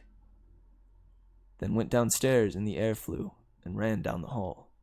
The children were nowhere in sight. "Wendy! Peter!" They ran into the nursery. The vetland was empty, save for the lions waiting, looking at them. "Peter? Wendy?" The door slammed. "Wendy! Peter!" George Hadley and his wife whirled and ran back to the door. "Open the door!" cried George Hadley, trying the knob. "Why, they've locked it from the outside. Peter!" He beat at the door. "Open up!" He heard Peter's voice outside against the door. "Don't let them switch off the nursery in the house," he was saying. Mr. and Mrs. George Hadley beat at the door. "Now, don't be ridiculous, children. It's time to go. Mr. McLean will be here in a minute, and then they heard the sounds. The lions on 3 sides of them, in the yellow veldt grass, padding through the dry straw, rumbling and roaring in their throats. The lions. Mr. Hadley looked at his wife, and they turned and looked back at the beasts edging slowly forward, crouching, tails stiff. Mr. and Mrs. Hadley screamed, and suddenly they realized why those other screams had sounded familiar. "Well, here I am," said David McLean in the nursery doorway. "Oh, hello." He stared at the 2 children seated in the center of the open glade, eating a little picnic lunch.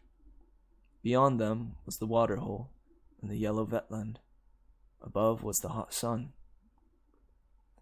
He began to perspire. "Where are your father and mother?" The children looked up and smiled. "Oh, they'll be here directly." "Good. And, oh, sorry. I'm gonna rewind a little bit there. I was the wrong character." "Well, here I am," said David McLean at the nursery doorway. "Oh, hello." He stared at the 2 children seated in the center of the open glade, eating a little picnic lunch. Beyond them was the waterhole and the yellow vetland. Above was the hot sun. He began to perspire. "Where are your father and mother?" The children looked up and smiled. "Oh, they'll be here directly." "Good. We must get going." At a distance, Mr. McLean saw the lions fighting and clawing, and then quieting down to feed in silence under the shady trees. He squinted at the lions with his hand tipped to his eyes. Now the lions were done feeding. They moved to the waterhole to drink. A shadow flickered over Mr. McLean's hot face. Many shadows flickered. The vultures were dropping down the blazing sky. A cup of tea? Asked Wendy in the silence.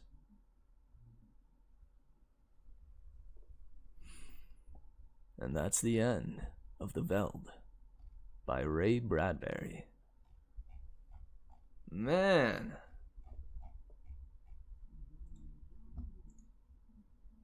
Man, oh man. You know, the music paused on accident, but that actually kind of worked to the advantage of the story, I think. That was some Black Mirror-esque stuff.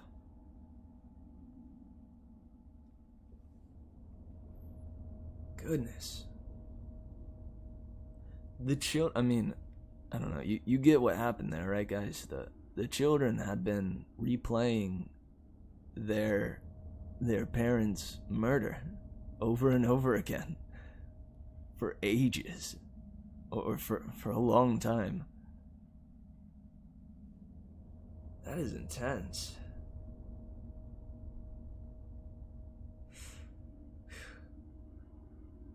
So think of this in in the terms of a different scenario, right? Where a child is raised primarily by a nanny, and then suddenly the mother and father come in, and they believe that, you know, what the nanny and them have been playing together is a little unsettling, or just a little too strange. Yeah, goodness. I mean, my guess, though, is that they'd been planning this for a while. I mean, it even said that Peter's IQ was unusually high for a 10-year-old. Maybe he was too smart for his own good. Or maybe he was smart enough to get what he wanted. Man alive.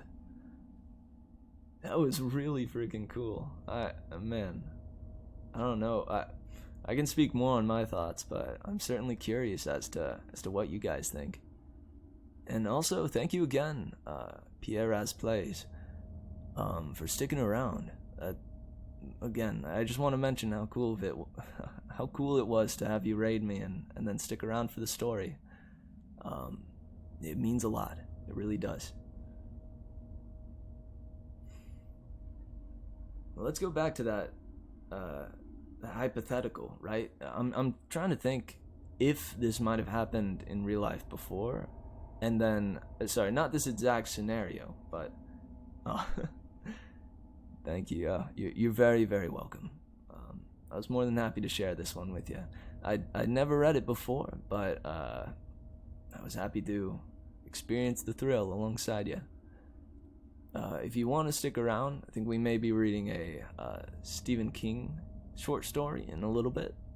That one may be even creepier or unsettling than this one was. Unless that could very well not be your thing. But I think I'm into reading one more story. I think 3 will be a good number. And the Premium Harmony. It is quite long. We may be here for another hour. I don't know. If you guys are down, I'm down. Nice. Excellent, Thick Bang.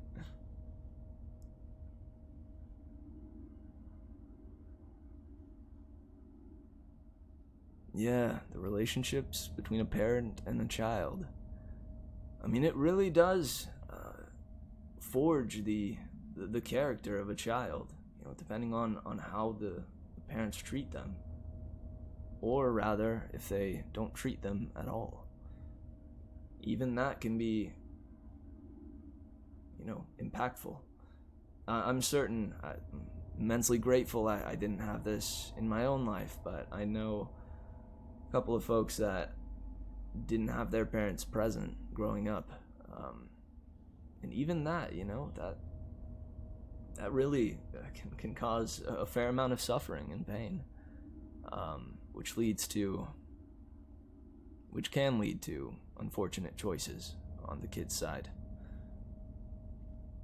I I will say though that my own father, I don't know, this may be getting a little personal, but um sorry, and don't get me wrong here. He was and still is an incredible father. But he's very dedicated to his work, and I found that a lot of times he wound up just being a fixer or a problem solver, more than a father, coming in to, to solve little issues or spats that I had with my mom. Let's just say I have more memories of him doing that than having actual quality fatherly time, father-son time. We're working on it nowadays, though. It's gotten a lot better.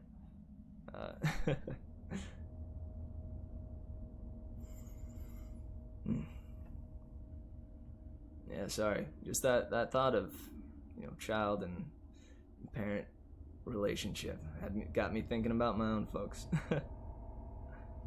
Absolutely. Never too late.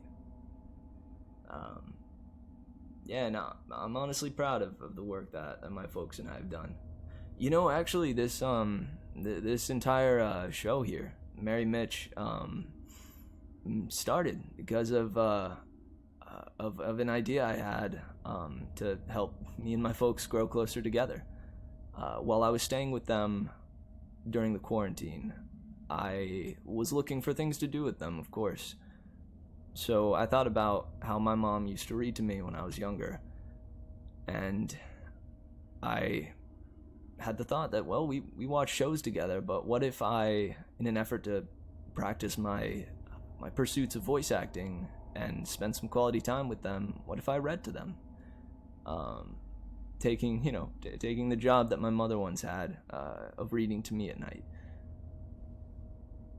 And so from there, it had me thinking that, well, maybe that would be something that would be interesting to others, to bring to them live, a little reading during the nighttime. And this honestly has been really great practice, and just a great, I don't know, just a great platform to do this. No doubt about it. Yeah, my mom read to me the Chronicles of Narnia, and this little book called I think it was Dragon Rider. Yeah, that was the one. Yeah, definitely a lot of books were read between the two of us. But yeah, that's where this little deal spawned. Yeah, Aragon. I never finished that book, and I regret to say that. I'm planning on, once we finish the Percy Jackson series. Aragon is high up there on the list. I'm a big fan of fantasy, and I know certainly that the writer of that one spins a incredible tale. Oh, no kidding? Dude, honestly, that dragon portrait from the novel is quite beautiful. I really want to grab that book from back home and bring it to my home now. Nice. Well, are you guys cool with another little 5-minute break? I believe now is a good time for that. Before we take that little break, and then jump into the Stephen King short story, I would, I'd love to plug my Discord. I'm attempting to grow this little community of readers and lovers of readers, and reading lovers, and people who love readers, and, and readers who love lovers. So there's a little link down there, I believe, or you can type !Discord, and it'll bring up the link to join that if you want little updates. And also I'm really looking for folks to send up some suggestions for these Friday nights. Doesn't just have to be short stories. If somebody is really wanting a shorter novel to, for me to read, this would be the placeholder for, suggested readings. And Discord is definitely the place to do that. Either that or you can message me, DM me on on Twitch. That'll work too. Well, okay. I'm gonna go stand up and stretch. I encourage everybody to grab a little snack-a-do and a drink of some kind, use the restroom, and we'll be back with it with Stephen King's Premium Harmony in about 5 minutes. It's about 11:04 now, so I'll be seeing you guys at 11:10. Alright, much love. I'm gonna turn on some cute lo-fi music to detensify the the feel of the stream. Go ahead and pause this. This this music is just called Slow Desolation. Dark ambient hours. Let's switch over to some calm and lo-fi. If you want to stick around and listen, this is the kind of music that I jam to in the shower and when I'm waking up. Hope you enjoy it. Alright, I'll be seeing you guys very soon. Much love.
up, ghouls and gals?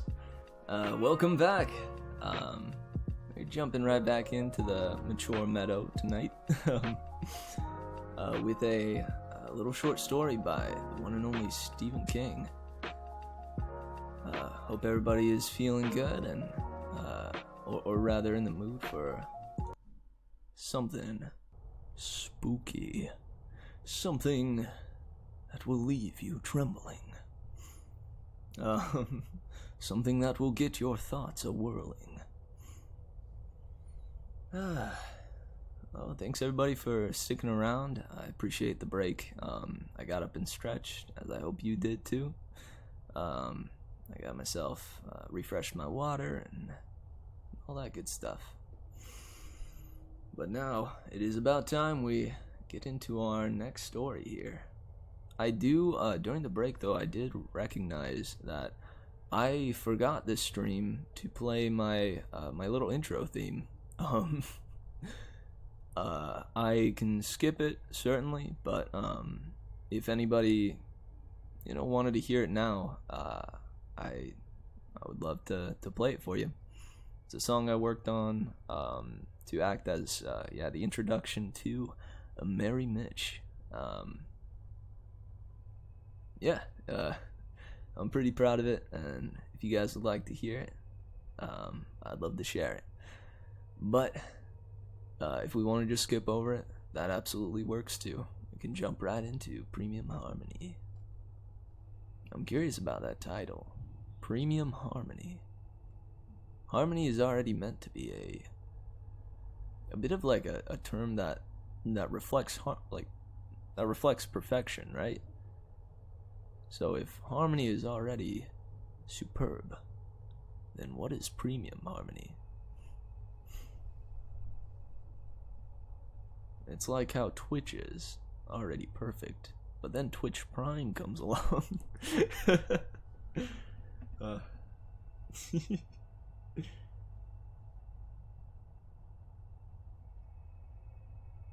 Right on. Any takers on the intro theme?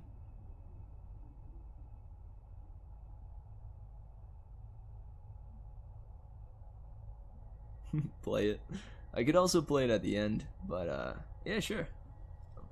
Let's play it. I'm into it. Get a little bit of merry before we jump into the scary.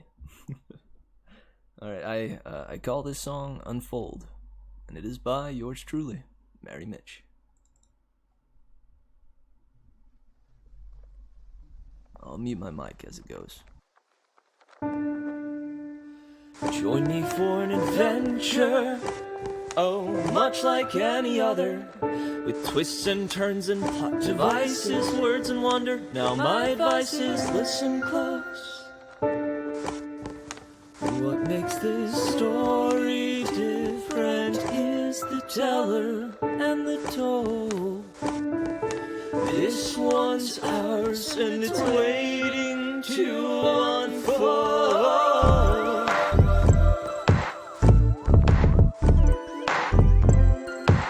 So come be merry with me. Yeah. Oh, come be merry with me.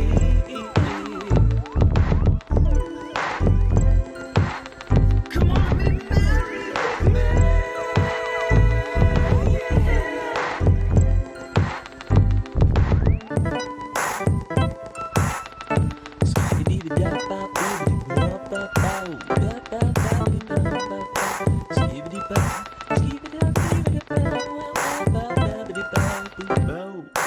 Join me for an adventure, oh, much like any other, with twists and turns and plot devices, words and wonder. Now my advice is listen close. What makes this story different is the teller and the told. This one's ours and it's waiting to unfold.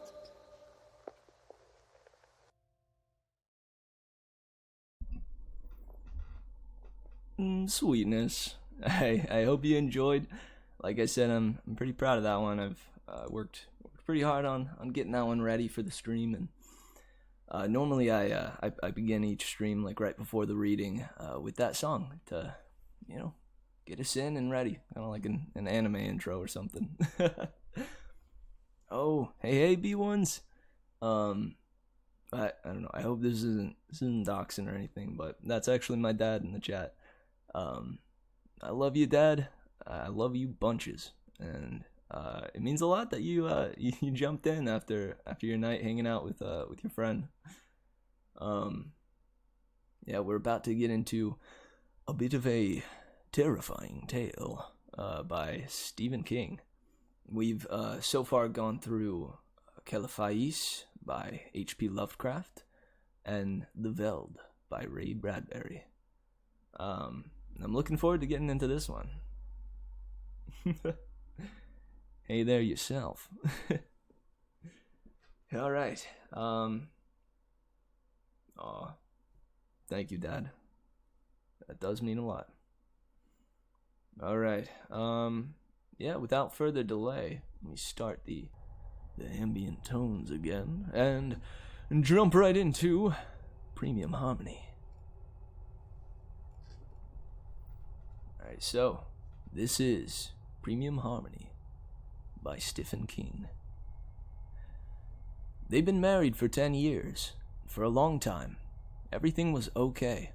Swell. But now they argue. Now they argue quite a lot. It's really all the same argument. It has circularity. It is, Ray thinks, like a dog track. When they argue, they're like greyhounds chasing the mechanical rabbit. You go past the same scenery time after time, but you don't see it. You see the rabbit. Oh, night, Dad. And thank you. I believe we will enjoy it. I know I will. Right on. He thinks it might be different if they had kids, but she couldn't. They finally got tested, and that's what the doctor said. It was her problem. A year or so after that, he bought her a dog. Jack Russell, she named Business. She'd spell it for people who asked. She loved that dog, but now they argue anyway. They're going to Walmart for grass seed. They've decided to sell the house. They can't afford to keep it. But Mary says they won't get far until they do something about the plumbing and get the lawn fixed. She says both bald patches made it look shanty Irish. It's because of the drought. It's been a hot summer, and there's been no rain to speak of. Ray tells her grass seed won't grow without rain, no matter how good it is. He says they should wait. Then another year goes by, and we're still here, she says. Can't wait another year, Ray. We'll be bankrupt. When she talks, Biz looks at her from his place in the back seat. Sometimes he looks at Ray when Ray talks, but not always. Mostly, he looks at Mary. What do you think? He says. It's going to rain just so you don't have to worry about going bankrupt. We're in it together, in case you forgot, she said. They're driving through Castle Rock now. It's pretty dead. What Ray calls the economy has disappeared from this part of Maine. The Walmart is now on the other side of town, near the high school where Ray is a janitor. The Walmart has its own spotlight. People joke about it. Penny wise and a pound foolish, he says. You ever heard that one? 1,000,000 times. From you? He grunts. He can see the dog in the rearview mirror watching her. He sort of hates the way Biz does that. It occurs to him that neither of them knows what they are talking about. And pull in at the quick pick, she says. I want to get a kickball for Tally's birthday. Tally is her brother's little girl. Ray supposes that makes her his niece, although he's not sure that's right, since all the blood is on Mary's side. "They have balls at Walmart," Ray said. "And everything's cheaper at Wally World." "The ones at Quick Pick are purple. Purple is her favorite color. I can't be sure there will be purple at Walmart." "If there aren't, we'll stop at Quick Pick on the way back." He feels a great weight pressing down on his head. She'll get her way. She always does on things like this. He sometimes thinks marriage is like a football game, and he's quarterbacking the underdog team. He has to pick his spots, make short passes. "It'll be on the wrong side coming back," she says, as if they are caught in a torrent of city traffic instead of rolling through an almost deserted little town where most of the stores are for sale. "I'll just dash in, get the ball, and dash right back out." At 200 pounds, Ray thinks, your dashing days are over. "They're only 99 cents, she says. "Don't be such a pinch penny." Don't be so pound foolish, he thinks. But what he says is, buy me a pack of smokes while you're in there. I'm out." "If you quit, we'd have an extra $40 a week, maybe more." He saves up and pays a friend in South Carolina to ship him a dozen cartons at a time. They're $20 a carton cheaper in South Carolina. That's a lot of money, even in this day and age. It's not like he doesn't try to economize. He's told her this before and will again, but what's the point? In one ear, out the other. "I used to smoke 2 packs a day," he says. "Now I smoke less than half a pack." Actually, most days, he smokes more. She knows it, and Ray knows she knows it. That's marriage after a while. The weight on his head gets a little heavier. Also, you can see Biz still looking at her. He feeds the damn dog, and he makes the money that pays for the food. But it's her he's looking at. And Jack Russells are supposed to be smart. He turns into the Quick Pick. "You ought to buy them on Indian Island if you've got to have them," she says. "They haven't sold tax-free smokes on the res for 10 years, he says. "I've told you that too. You don't listen." He pulls past the gas pumps and parks beside the store. There's no shade. The sun is directly overhead. The car's air conditioner only works a little. They are both sweating. In the back seat, Biz is panting. It makes him look like he's grinning. "Well, you ought to quit," Mary says. "And you ought to quit those little Debbies. Those little Debbies," he said. He doesn't want to say this. He knows how sensitive she is about her weight. But out it comes. He can't hold it back. It's a mystery. "I don't eat those no more," she says. Any more. "Mary, the box is on the top shelf. A 24-pack, behind the flower." "Were you snooping?" A flush rises in her cheeks, and he sees how she looked when she was still beautiful. Good looking, anyway. Everybody says she was good looking, even his mother, who didn't like her otherwise. "I was hunting for the bottle opener," he says. "I had a bottle of cream soda. The kind with the old-fashioned cap." "Looking for it on the top shelf of the goddamn cupboard?" "Go in and get the ball," he says. "And give me some smokes. Be a sport." "Can we wait until we get home? Can we even wait that long?" "You can get the cheap ones," he says. "That off-brand. Premium Harmony. I think that's what they're called. They taste like homemade shit. But alright. If she'll only shut up about it." "Where are you going to smoke anyway? In the car, I suppose. So I have to breathe it."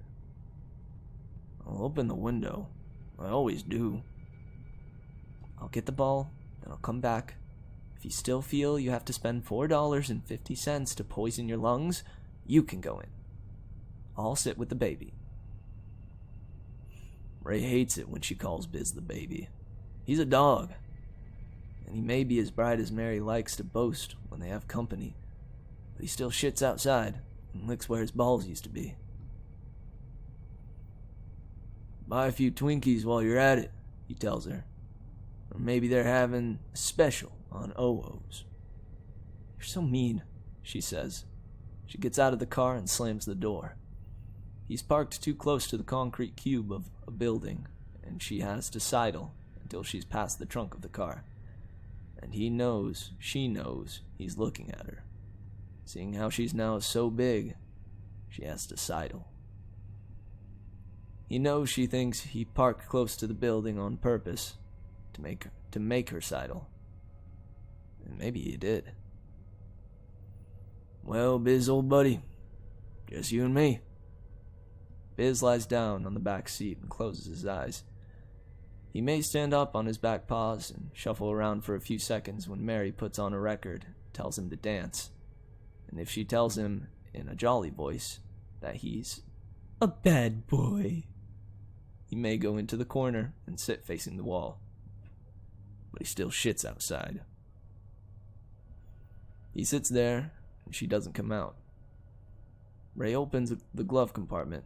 He paws through the rat's nest of papers, looking for some cigarettes he might have forgotten, but there aren't any. He does find a Hostess snowball still in its wrapper. He pokes it. It's as stiff as a corpse. It's got to be 1,000 years old, maybe older. Maybe it came over on the Ark.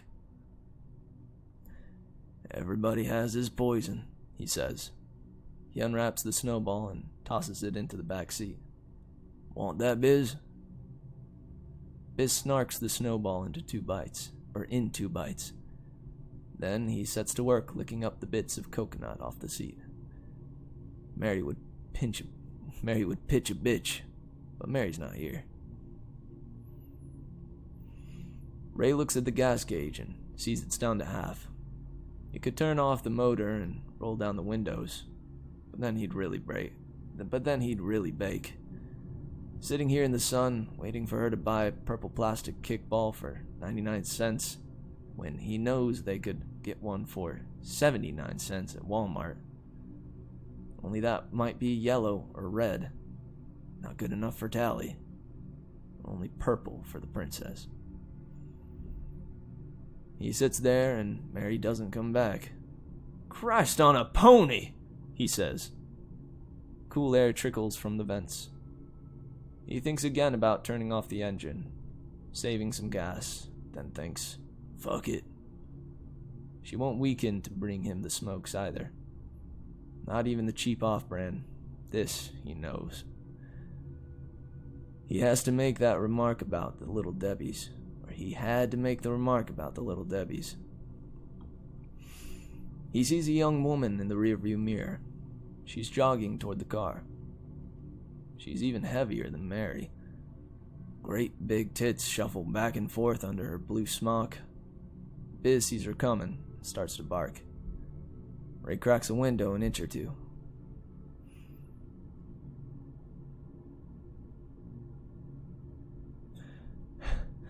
Are you with the blonde-haired woman who just came in? She's your wife? She puffs the words. Her face shines with sweat. Yeah. She wanted a ball for her niece. Well, something's wrong with her. She fell down. She's unconscious. Mr. Gosh thinks she might have had a heart attack. He called 911. You better come. Ray locks the car and follows her into the store. It's cold inside. Mary is lying on the floor with her legs spread and her arms at her sides. She's next to a wire cylinder full of kickballs. The sign over the wire cylinder says, "Hot fun in the summertime." Her eyes are closed. She might be sleeping there on the linoleum. 3 people are standing over her. One is a dark-skinned man in khaki pants and a white shirt. A name tag on the pocket of his shirt says, Mr. Gosh, manager. The other two are customers. One is a thin old man without much hair. He is in his 70s at least. The other is a fat woman. She's fatter than Mary, fatter than the girl in the blue smock, too. Ray thinks by rights she's the one who should be lying on the floor. Sir, are you this lady's husband? Mr. Gosh asks. Yeah, Ray says. That doesn't seem to be enough. Yeah, I am. I'm sorry to say this, but I think she's dead, Mr. Gosh says. I gave that artificial respiration and mouth-to-mouth, but... Ray thinks of the dark-skinned man putting his mouth on Mary's. Oh, I just realized I probably gave him an inappropriate voice. I'm sorry to say this, but I think she might be dead, Mr. Gosh says. I gave the artificial respiration and the mouth-to-mouth, but... Ray thinks of the dark-skinned man putting his mouth on Mary's, French kissing her, sort of. Breathing down her throat right next to the wire cylinder full of plastic kickballs. Then he kneels down. Mary, he says. Mary! Like he's trying to wake her up after a hard night. She doesn't appear to be breathing, but you can't always tell. He puts his ear by her mouth and hears nothing. He feels air on his skin, but that's probably just the air conditioning. This gentleman called 911, the fat woman says. She's holding a bag of almost said buggles. She's holding a bag of bugles. Mary, Ray says, louder this time, but he can't quite bring himself to shout. Not down on his knees with people standing around. He looks up and says apologetically, She never gets sick. She's healthy as a horse. You never know, the old man says. He shakes his head. She just fell down, the young woman in the blue smock says. Not a word. Did she grab her chest? The fat woman with the bugles asks. I don't know, the young woman says. I guess not. Not that I saw. She just fell down. There's a rack of souvenir t-shirts near the kickballs. They say things like, my parents were treated like royalty in Castle Rock and all I got was this lousy t-shirt. Mr. Gosh takes one and says, Would you like me to cover her face, sir? God, no, Ray says, startled. She might only be unconscious. We're not doctors. Past Mr. Gosh, he sees 3 kids, teenagers, looking in the window. One has a cell phone. He's using it to take a picture. Mr. Gosh follows Ray's look and rushes at the door, flapping his hands. You kids get out of here! You kids get out! Laughing, the teenagers shuffle backwards, then turn and jog past the gas pumps to the sidewalk. Beyond them, the nearly deserted downtown shimmers. A car goes by, pulsing rap. To Ray, the bass sounds like Mary's stolen heartbeat. Where's the ambulance? The old man says. How come it's not here yet? Ray kneels by his wife while the time goes by. His back hurts, and his knees hurt. But if he gets up, he'll look like a spectator. The ambulance turns out to be a Chevy Suburban painted white with orange stripes. The red jackpot lights are flashing. Castle County Rescue. It's printed across the front, only backward, so you can read it in the rearview mirror. The 2 men who come in are dressed in white. They look like waiters. One pushes an oxygen tank on dolly. It's a green tank with an American flag decal on it. Sorry, he says. Just cleared a car accident over in Oxford. The other one sees Mary lying on the floor. "Aw, gee," he says. Ray can't believe it. "Is she still alive?" he asks. "Is she just unconscious? If she is, you better give her the oxygen or she'll have brain damage." Mr. Gosh shakes his head. The young woman in the blue smock starts to cry. Ray wants to ask her what she's crying about, then knows. She has made up a whole story about him from what he just said. Why, if he came back in a week or so and played his cards right, she might toss him a mercy fuck.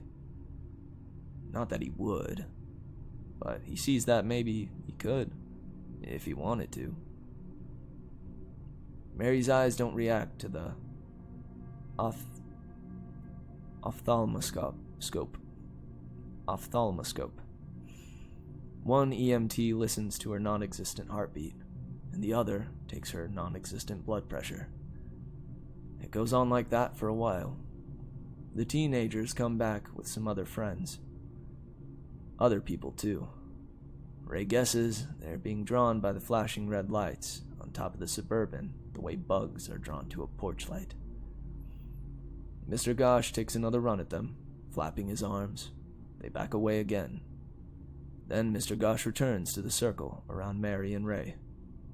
They come back. One of the EMTs says to Ray, "She was your wife?" "Right." "Well, sir, I'm sorry to say that she's dead." "Mary, Mother of God," the fat lady with the bugles says. She crosses herself. "Oh." Ray stands up. His knees crack. "They told me she was." Mr. Gosh offers one of the EMTs the souvenir t-shirt to put over Mary's face, but the EMT shakes his head and goes outside. He tells the little crowd that there's nothing to see, as if anyone's going to believe a dead woman on the quick pick floor isn't interesting. The EMT yanks a gurney from the back of the rescue vehicle. He does it with a single flip of his wrist. The legs fold down all by themselves. The old man with the thinning hair holds the door open, and the EMT pulls his rolling deathbed inside. "Whew, hot," the EMT says, wiping his forehead.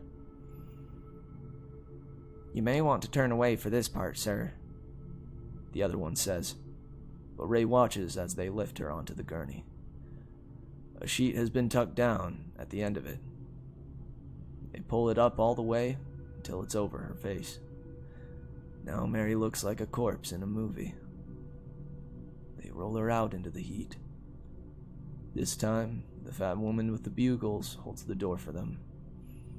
The crowd has retreated to the sidewalk. There must be 36 people standing in the unrelieved August sunshine. When Mary is stored, the EMTs come back. One is holding a clipboard.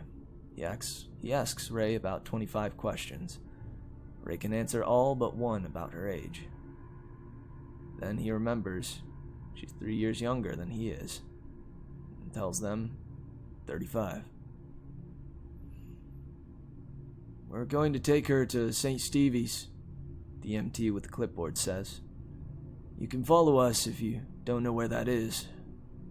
"I know," Ray says. "What? You want to do an autopsy? Cut her up?" The girl in the blue smock gives a gasp. Mr. Gosh puts his arms around her. She puts her face against his white shirt. Ray wonders if Mr. Gosh is fucking her. He hopes not. Not because of Mr. Gosh's brown skin, but because he's got to be twice her age. "Well, that's not our decision," the EMT says, "but probably not. She didn't die unattended." "I'll say," the woman with the bugles interjects. "And it's pretty clearly a heart attack. You can probably have her released to the mortuary almost immediately."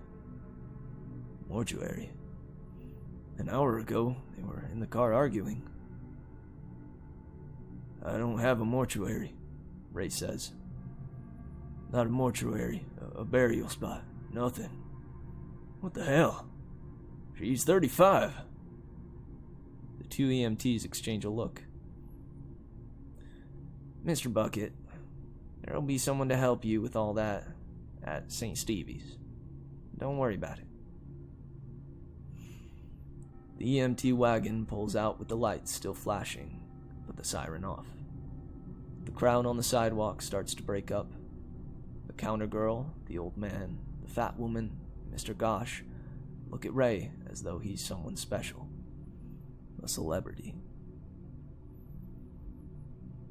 She wanted a purple kickball for our niece, he says. She's having a birthday. She'll be 8. Her name is Talia. Tally for short.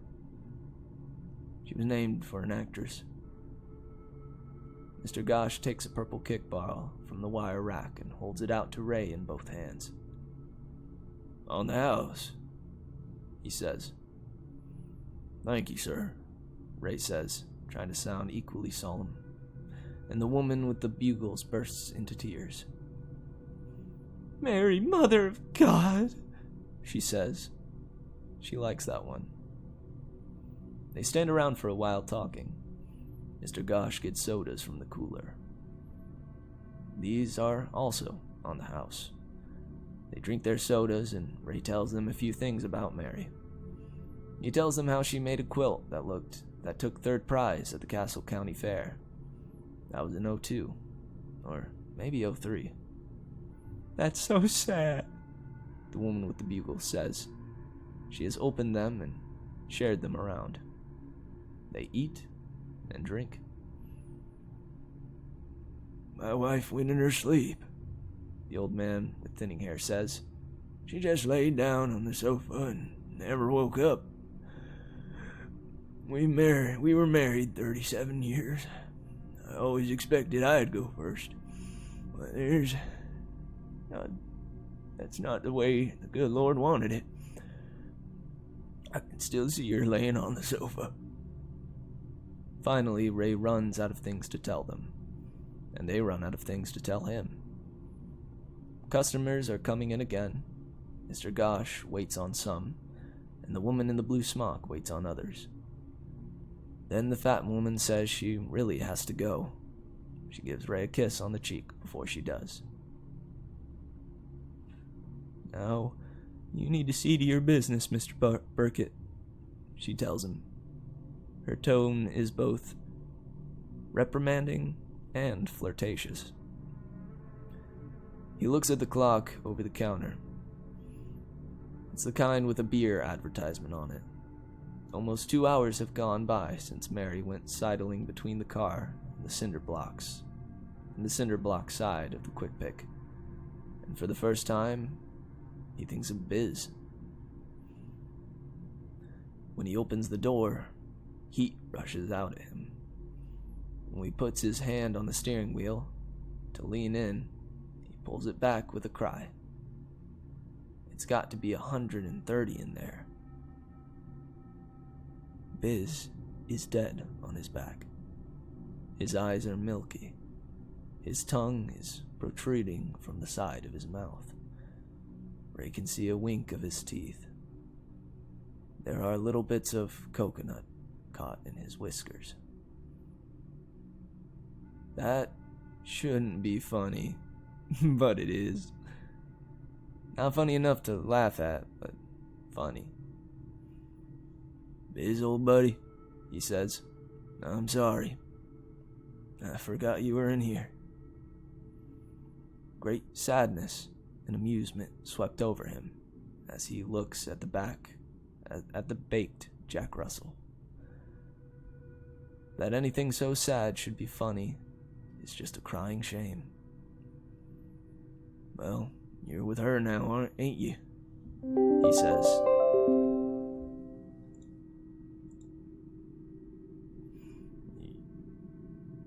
Well, you're with her now, ain't you?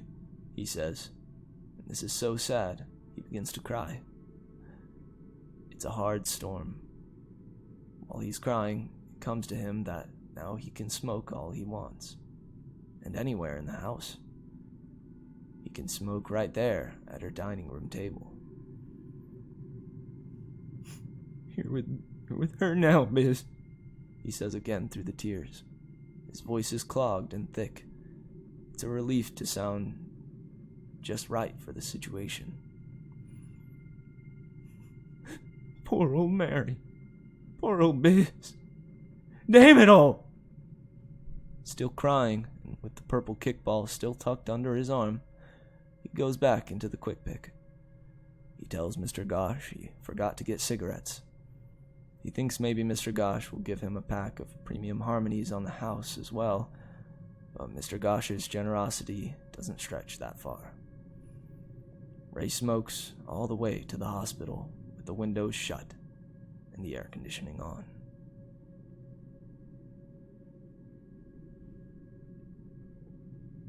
Published in the print edition of the November 9th, 2009 issue. That was Stephen King's Premium Harmony.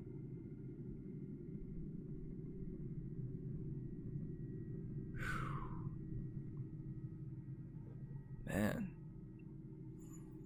you know, these other ones had some unrealistic takes on the world, you know, some fiction involved. But this one was just real.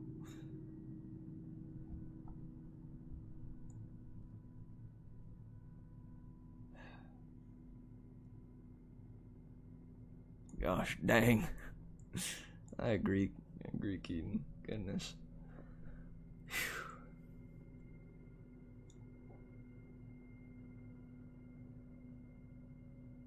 Man, the fact that Biz died too is a tragedy. Goodness. I will say, the fact that he, you know, something that makes it like more and more real is the fact that he was thinking about how he could get a mercy fuck from the fat lady, right? Or the lady in the blue smock. I forget which one it was, but those little details that Stephen King throws in there, I think that's what made it for me.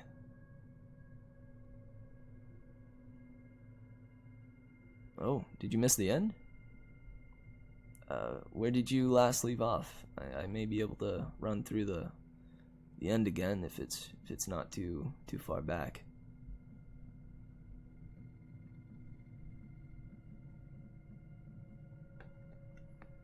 Well, thanks guys for running through that more realistic story with me. I feel like that's one of those stories that isn't really a downer, or you know, it's one that doesn't make me feel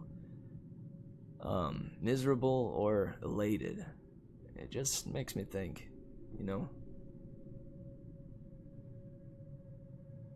Ah, right on. Yeah, I can do that, man.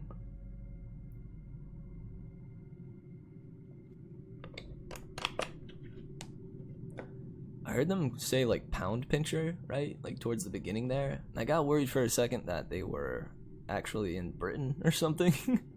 And I was like, oh no, I've given this man a southern accent.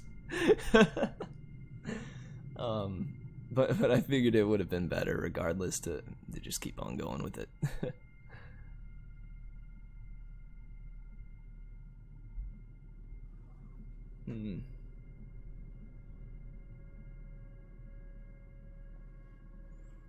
Man, that was really nice though. Just well written, and yeah, makes me think. It's another one of those stories that just brings up that whole point of the finality of death and how quickly it can come for any one of us. I really, because I read the short synopsis of this one, because I was researching short stories to bring up and and possibly read for this stream. And when it said that this couple is fighting, but when they stop at a gas station, like something surprising happens. I don't know why, but I was expecting I was expecting something supernatural or freaky or wild that would happen. And don't get me wrong, this still is like a wild happenstance, but I didn't expect it to be just so abrupt yet normal, you know?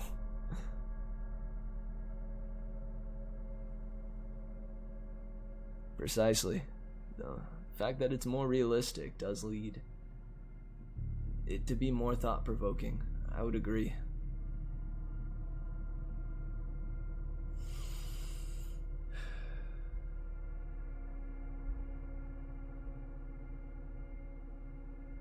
Don't we have like quick trips here where we're where we're at, or a couple of us at least? Well, regardless, I have a gas station that's kind of near my area-ish, or where I used to live. I was very close to the name of this one.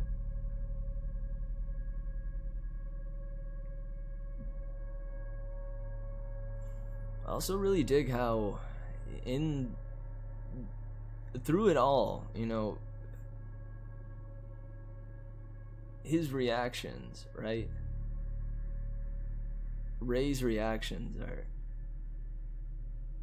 so realistic. I mean, it really is that scenario where if you just walked in expecting one thing, expecting this loved one or a prominent figure in your life to come back in a few minutes, and then you're waiting and suddenly you decide, all right, it's time to go in, or somebody runs at you and gives you this news. What do you do other than just stand there in disbelief?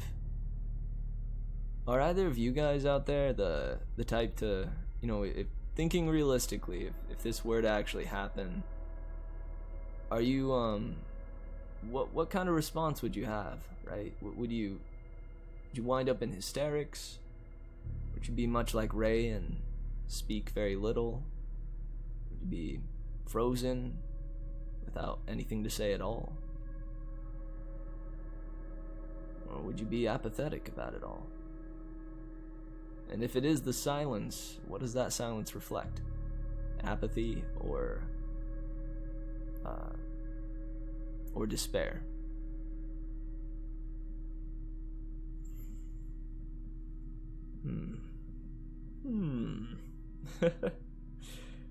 Man.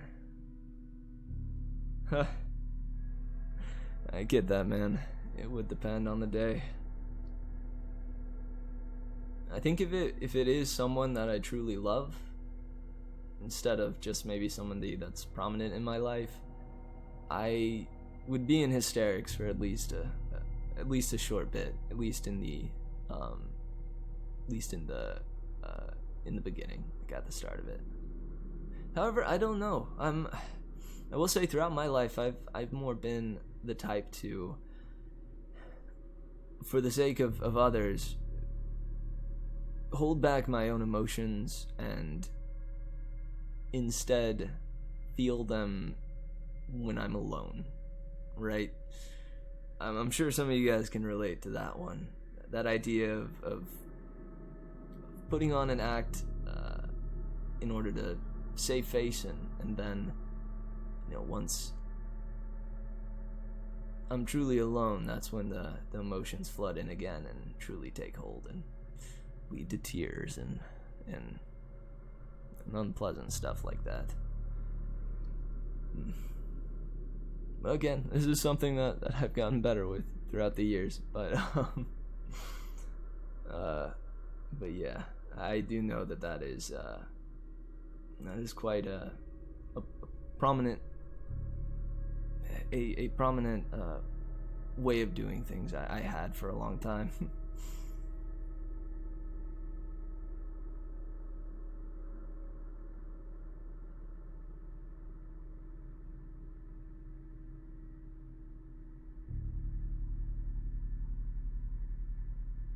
Man, yeah.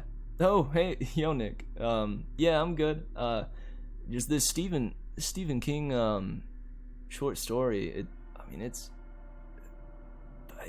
one of those stories that really leads you to think, you know. But I think one of the issues is that I get to the end of it, and I'm not sure what to think about, you know, or what what to truly draw from this story, right? It's a bit open ended as to, you know, what kind of moral or lesson do we learn from this story. Thank you for checking in, though, Nick. I really do appreciate it. Um, yeah, I guess if you did just get here, um, yeah. Sorry, this stream has been a little more real. I guess, you know, I've gotten into a little more of the nitty gritty of who I am and what I've done or been through.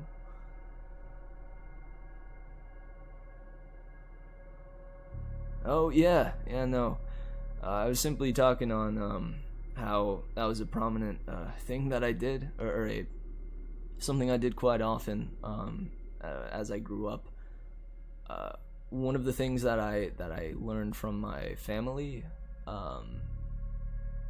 not from their like actual words, but due to environment, was that it's better that everyone is happy than understood. You know, it was one of those situations where I felt it was on my shoulders to keep the family happy. So if I had any troubles or struggles or things that I was dealing with, it was better for me to just keep it in and be all right and be the happy-go-lucky son that they always knew. And then when I was alone at night, you know, have the tears come through and feel the feelings that I would feel throughout the day. It was a bit of an unhealthy way to go about things. I've developed a better means to do that now. You see, I don't discount the you know, the benefit to being able to put something aside if there really is a necessity. You know, the ability to save face is something admirable, you know, but the difference comes with whether or not I'm taking that feeling or that moment and tucking it away and saying, no, like, go away, I don't want to even look at you, and shoving it in a box and putting it to the side. On the other hand, you know, the other thing I can do is actually see it in the moment, accept what it is, and let it pass. That's my take on that.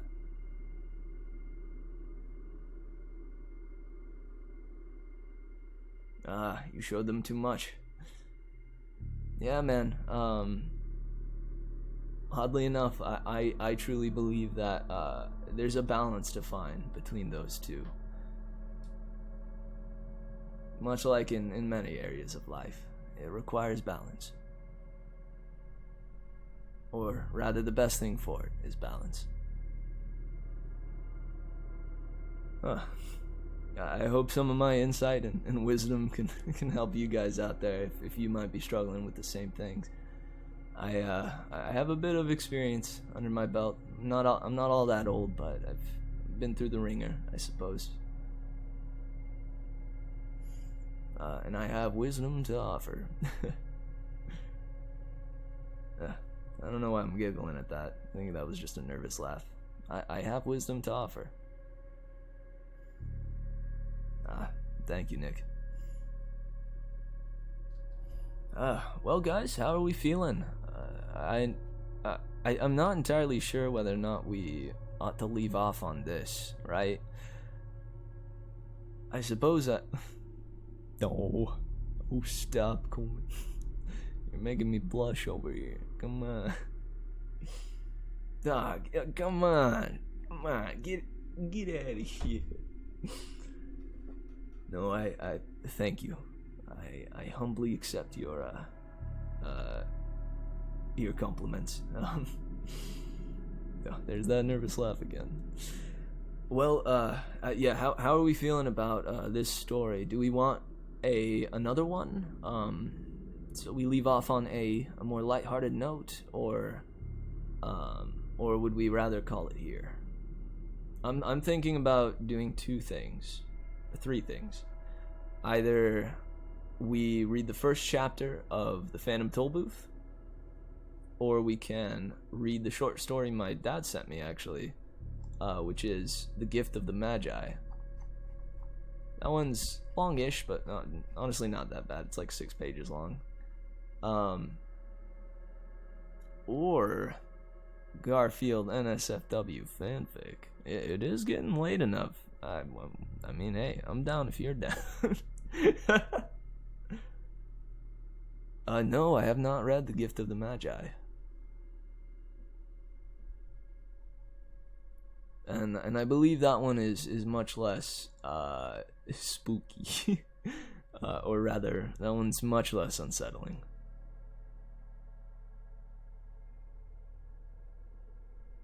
A nice ironic ending. Will color me interested. Alright, I'll leave it to a vote then, I suppose. Can either do A Gift of the Magi or the first chapter of The Phantom Tollbooth. Dude, saying it like that makes me feel as though it's unsettling. It is family friendly, 100%, not unsettling or anything. I promise. Wink. No, I do believe that. No, I believe that was truthful, not sarcastic.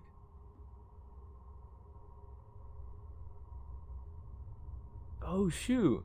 Wait a second. Is the Gift of the Magi that, like, what that Mickey Mouse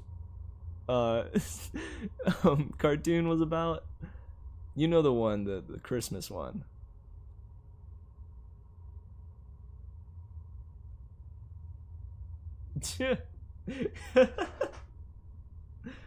Yeah, I mean, do you guys know the one? The one where Mickey is attempting to get a gift for Minnie.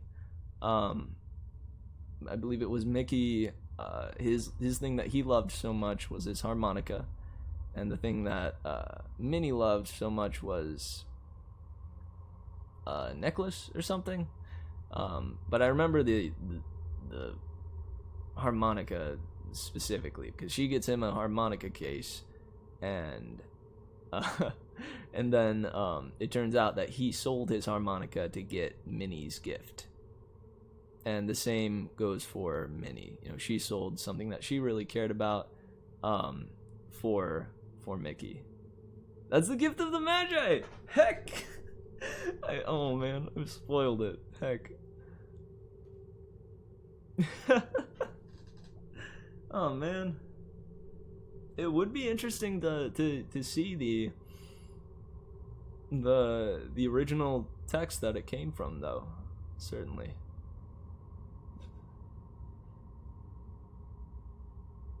Hair and a watch. Watch? Question mark? Maybe. Well, oh man. I mean, how do we feel now? Do we feel as though the Magi has been spoiled, or would we like to see the original text that story comes from, or would we like to dive into the first chapter of the Phantom Tollbooth? I'd say either of those would probably be a good fit for the end of the stream here. I also have the monkey's paw pulled up. Sadly, I know, Coleman, it's not about monkeys, but that's an oldie but a goodie, I believe. On this short story night of Merry Malice. Oh, don't cry, Coleman. I know.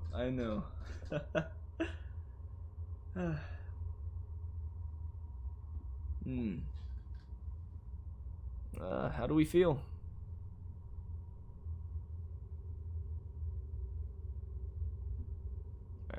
I'll leave about like 30 seconds, and then I'm gonna make a decision. All right, one for Garfield. Good stuff.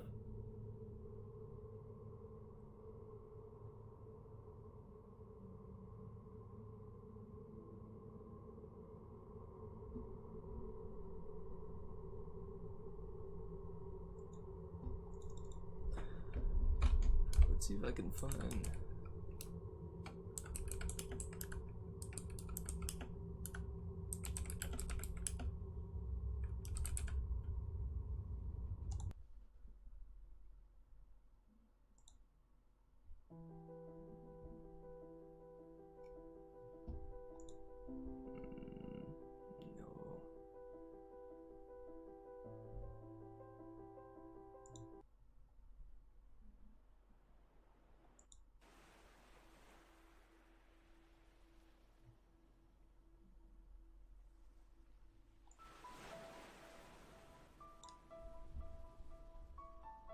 Here we go. This music might suit what we're about to get into.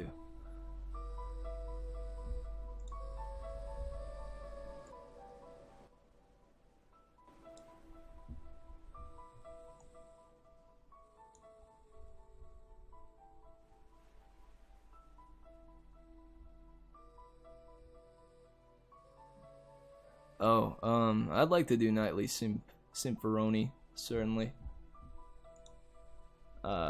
Yeah, for reference, guys, we, Cramplesworth, Toko, you and I are playing through Tales of Symphonia. It's been a pretty jolly time. I've been enjoying it a lot. We give voices to all the characters, some silly, some not. And it's been fun. The game is, oddly enough, yeah, like up to 4-player, I think. It's been a dandy old time. Yeah, we could also just end here. I'm not sure. I do know that the first chapter of the Phantom Tollbooth isn't all that long. Neither is the Magi one. So we'll probably go for one of those.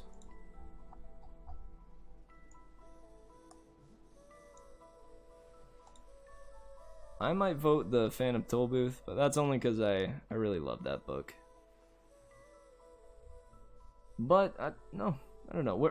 We've been exploring things tonight that I have never read before, so I say we give the Gift of the Magi a shot. So without further ado, this is the Gift of the Magi. $1.87. That was all. She had put it aside, 1 cent, and then another, and then another. In her carefully buying of meat and other food, Della counted it 3 times, $1.87. And the next day would be Christmas. There was nothing to do but fall on the bed and cry. So Della did it. While the lady of the home is slowly growing quieter, we can look at the home. Furnished rooms at a cost of $8 a week. There is little more to say about it. Good night, Keaton. Much love, man. Thanks for sticking with us, man. It's been really nice having you. Sleep tight, and I pray your dreams are merry.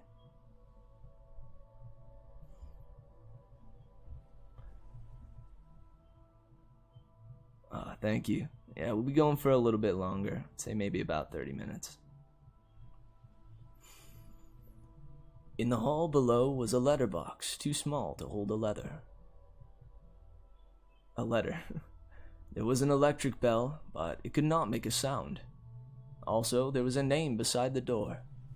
Mr. James Dingleham Young. When the name was placed there, Mr. James Dingleham Young was being paid $30 a week. Now he was being paid only $20. The name seemed too long and important. It should perhaps have been Mr. James D. Young. But when Mr. James Dingleham Young entered the furnished rooms, his name became very short indeed. Mrs. James Dingleham Young put her arms warmly around him and called him Jim. You have already met her. She is Della. Della finished her crying and cleaned the marks off it from her face. She stood by the window and looked out with no interest. Tomorrow would be Christmas Day, and she had only $1.87 with which to buy Jim a gift.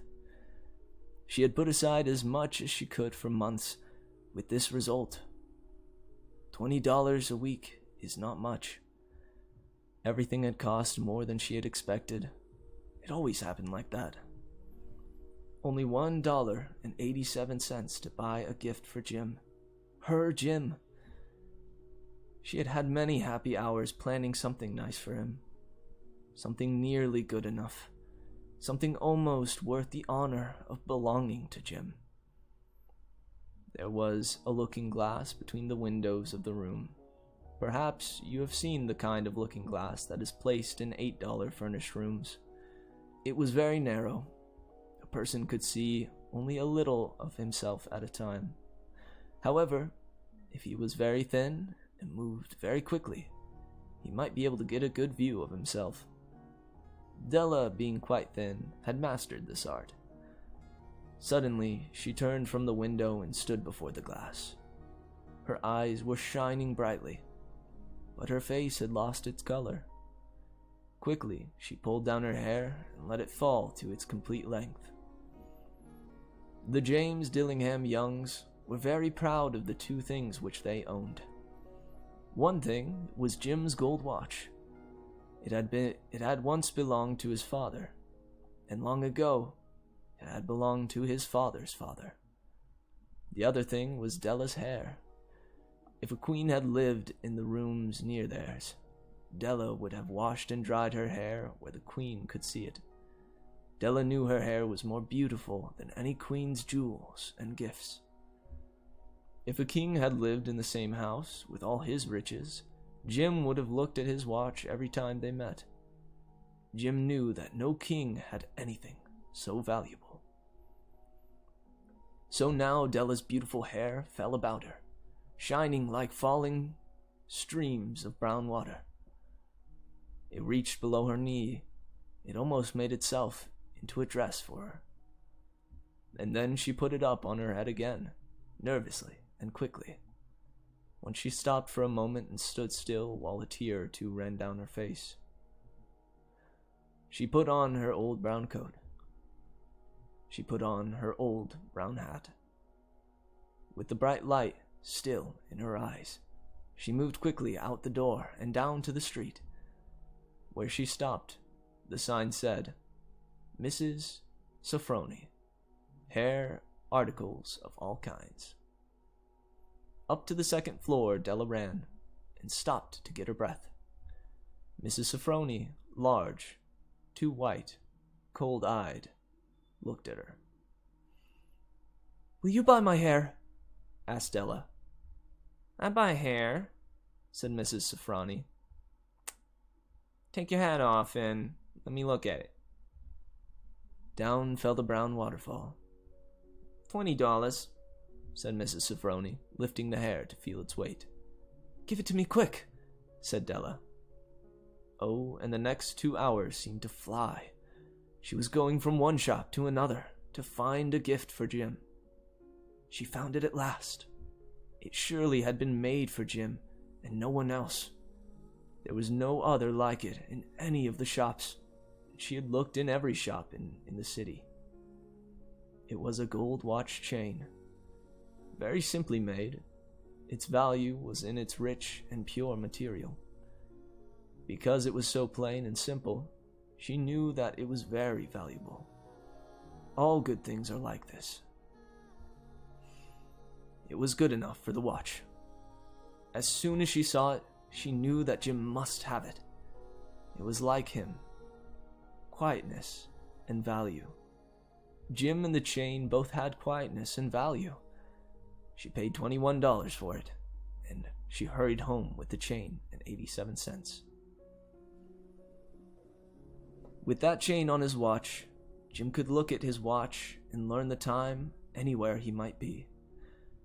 Though the watch was so fine, it had never had a fine chain. He sometimes took it out and looked at it, only when no one could see him do it. When Della arrived home, her mind quieted a little. She began to think more reasonably. She started to try to cover the saddened marks of what she had done. Love and large-hearted giving, when added together, can leave deep marks. It is never easy to cover these marks, dear friends. Never easy. Within 40 minutes, her head looked a little better. With her short hair, she looked wonderfully like a schoolboy. She stood at the looking glass for a long time. "If Jim doesn't kill me," she said to herself, "before he looks at me a second time, he'll say I look like a girl who sings and dances for money. But what could I do? Oh, what could I do with $1.87? At 7, Jim's dinner was ready for him. Jim was never late. Della had the watch chain in her hand and sat near the door where he always entered. Then she heard his steps in the hall, and her face lost color for a moment. She often said little prayers quietly about simple everyday things, and now she said, "Please God, make him think I'm still pretty." The door opened and Jim stepped in. He looked very thin, and he was not smiling. Poor fellow, he was only 22, and with a family to take care of. He needed a new coat, and he had nothing to cover his cold hands. Jim stopped inside the door. He was as quiet as a hunting dog when it is near a bird. His eyes looked strangely at Della, and there was an expression in him that she could not understand. It filled her with fear. It was not anger, nor surprise, nor anything she had been ready for. He simply looked at her with that strange expression on his face. Della went to him. "Jim, dear," she cried, "don't look at me like that. I had my hair cut off and sold it. I couldn't live through Christmas without giving you a gift. My hair will grow again. You won't care, will you? My hair grows very fast. It's Christmas, Jim. Let's be happy. You don't know what a beautiful gift I got for you." "You've cut off your hair?" asked Jim slowly. He seemed to labor to understand what had happened. He seemed not to feel sure he knew. "Cut it off and sold it," said Della. "Don't you like me now? I'm me, Jim. I'm the same without my hair." Jim looked around the room. "You say your hair is gone," he said. "You don't have to look for it," said Della. "It's sold. I tell you, sold and gone, too. It's the night before Christmas, boy. Be good to me, because I sold it for you. Maybe the hairs on my head could be counted," she said. "But no one could ever count my love for you. Shall we eat dinner, Jim?"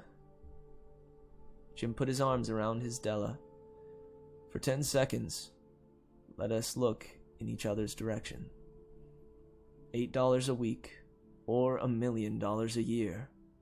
How different are they? Someone may give you an answer, but it will be wrong.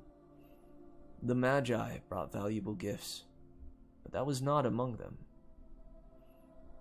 My meaning will be explained soon. From inside the coat, Jim took something tied in paper. He threw it on the table. "I want you to understand me, Dell," he said. "Nothing like a haircut can make me love you any less. But if you'll open that, you may know what I felt when I came in."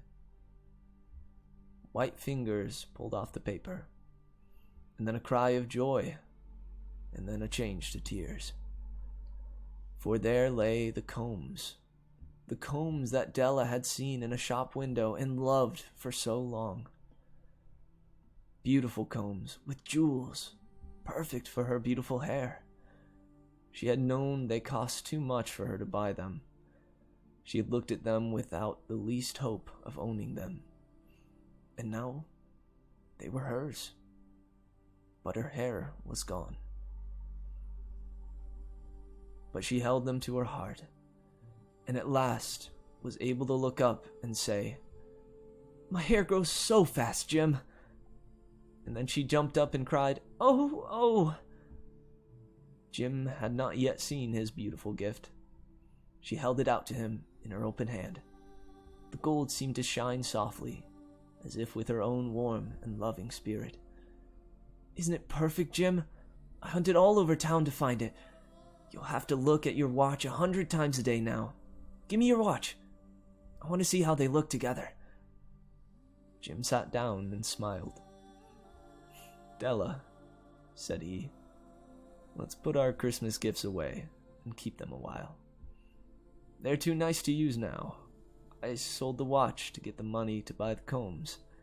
And now, I think we should have our dinner. The Magi, as you know, were wise men, wonderfully wise men, who brought gifts to the newborn Christ child. They were the first ones to give Christmas gifts. Being wise, their gifts were doubtless wise ones.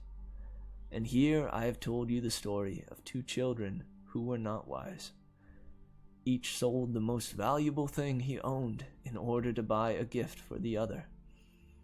But let me speak a last word to the wise of these days. Of all who give gifts, these two were the most wise. Of all who give and receive gifts, such as they are the most wise. Everywhere, they are the wise ones. They are the Magi." Aw, man, that was nice.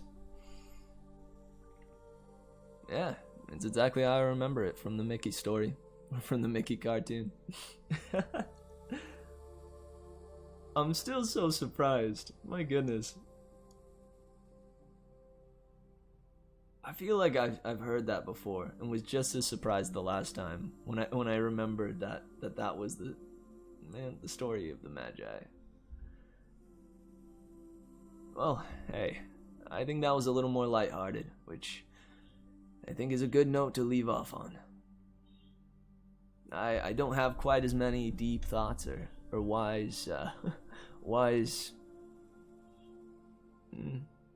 takings from that story, but yeah, other than be wise when giving gifts, but not too wise to not do something stupid for love. I don't know. I suppose the moral of that story is be stupid for love. Do it, man. Be stupid for love. It's okay sometimes.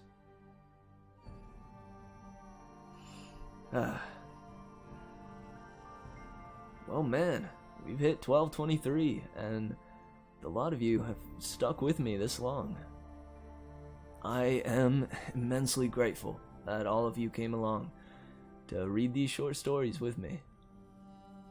From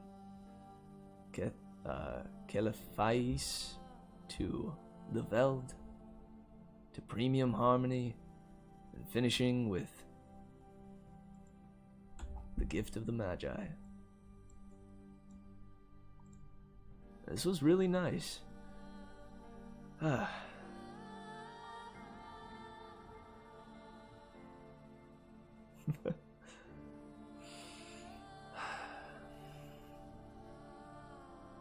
everyone, unless anyone has any final thoughts, I think this is where I'm gonna call it. It's about 12:24. We went all the way to 12:30. This actually may be the longest stream I've done so far. That's incredible. Oh. Alright, I'm listening. What might that final thought be?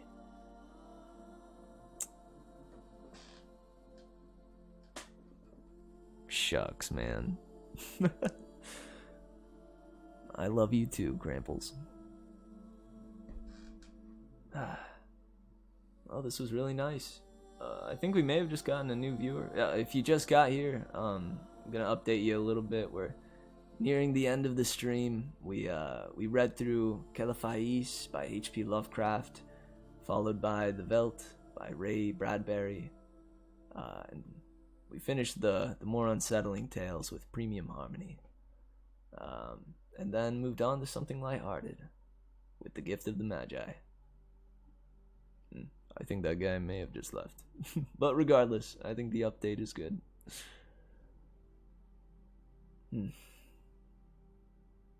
Well, again, if you like what I'm doing here, I urge you to join the server, and that's the best way to get updated and to contact me and to lend me suggestions for various things that I could read aloud to you guys. Also, if you enjoy my purpose here and what I'm doing, I would also be immensely grateful for donations. There's a button below where you can donate if you so please. I don't have a subscribe button yet. Soon enough we'll have that, but for now, donations is the best way to support me financially, at least. Otherwise, I immensely appreciate even the support of your guys' presence. Alright, I think that's about it that I'll plug. I also have a Twitter and my Instagram as well, but what matters to me is that you guys show up here. So tomorrow I'll most likely see you at 6 o'clock for some more Percy Jackson. I'll keep you updated on Twitter and the Discord. I had kind of planned to have Saturday as a day off, but I don't know. I think I may want to at least do 1 week where I do every single day. I think that's one of the achievements that you can get as a streamer on Twitch. Twitch has an achievement system, which I think is really clever. So I may see. I believe I will see you tomorrow for some Percy Jackson. We'll continue that story, and I'll be lucky to see you guys there if you choose to show up and listen to little old me read a little old story. All right, and I'm here on most days at about 6:30 is when the reading begins. And on Friday, I'm looking forward to next Friday. I'll throughout the week I'll try to compile some real good ones, some real good spooky ones. But I'll be sure to have a lighthearted one to end on. I think this format is good. If you guys have suggestions, please send them my way. Otherwise, this has been a lot of fun, and I've been saying goodbye now for about 3 minutes straight or something. So, without further ado, I'm gonna play the little outro theme. It's a reprise on Unfold, the intro theme. And I'll be getting going. Alrighty. Pause the pretty piano. Alright, much love to everybody out there, and sleep tight. I pray your dreams are merry, and may the day tomorrow be filled with joy. Do your best, and give it everything you got. Alright, I love you guys. Bye. Good night.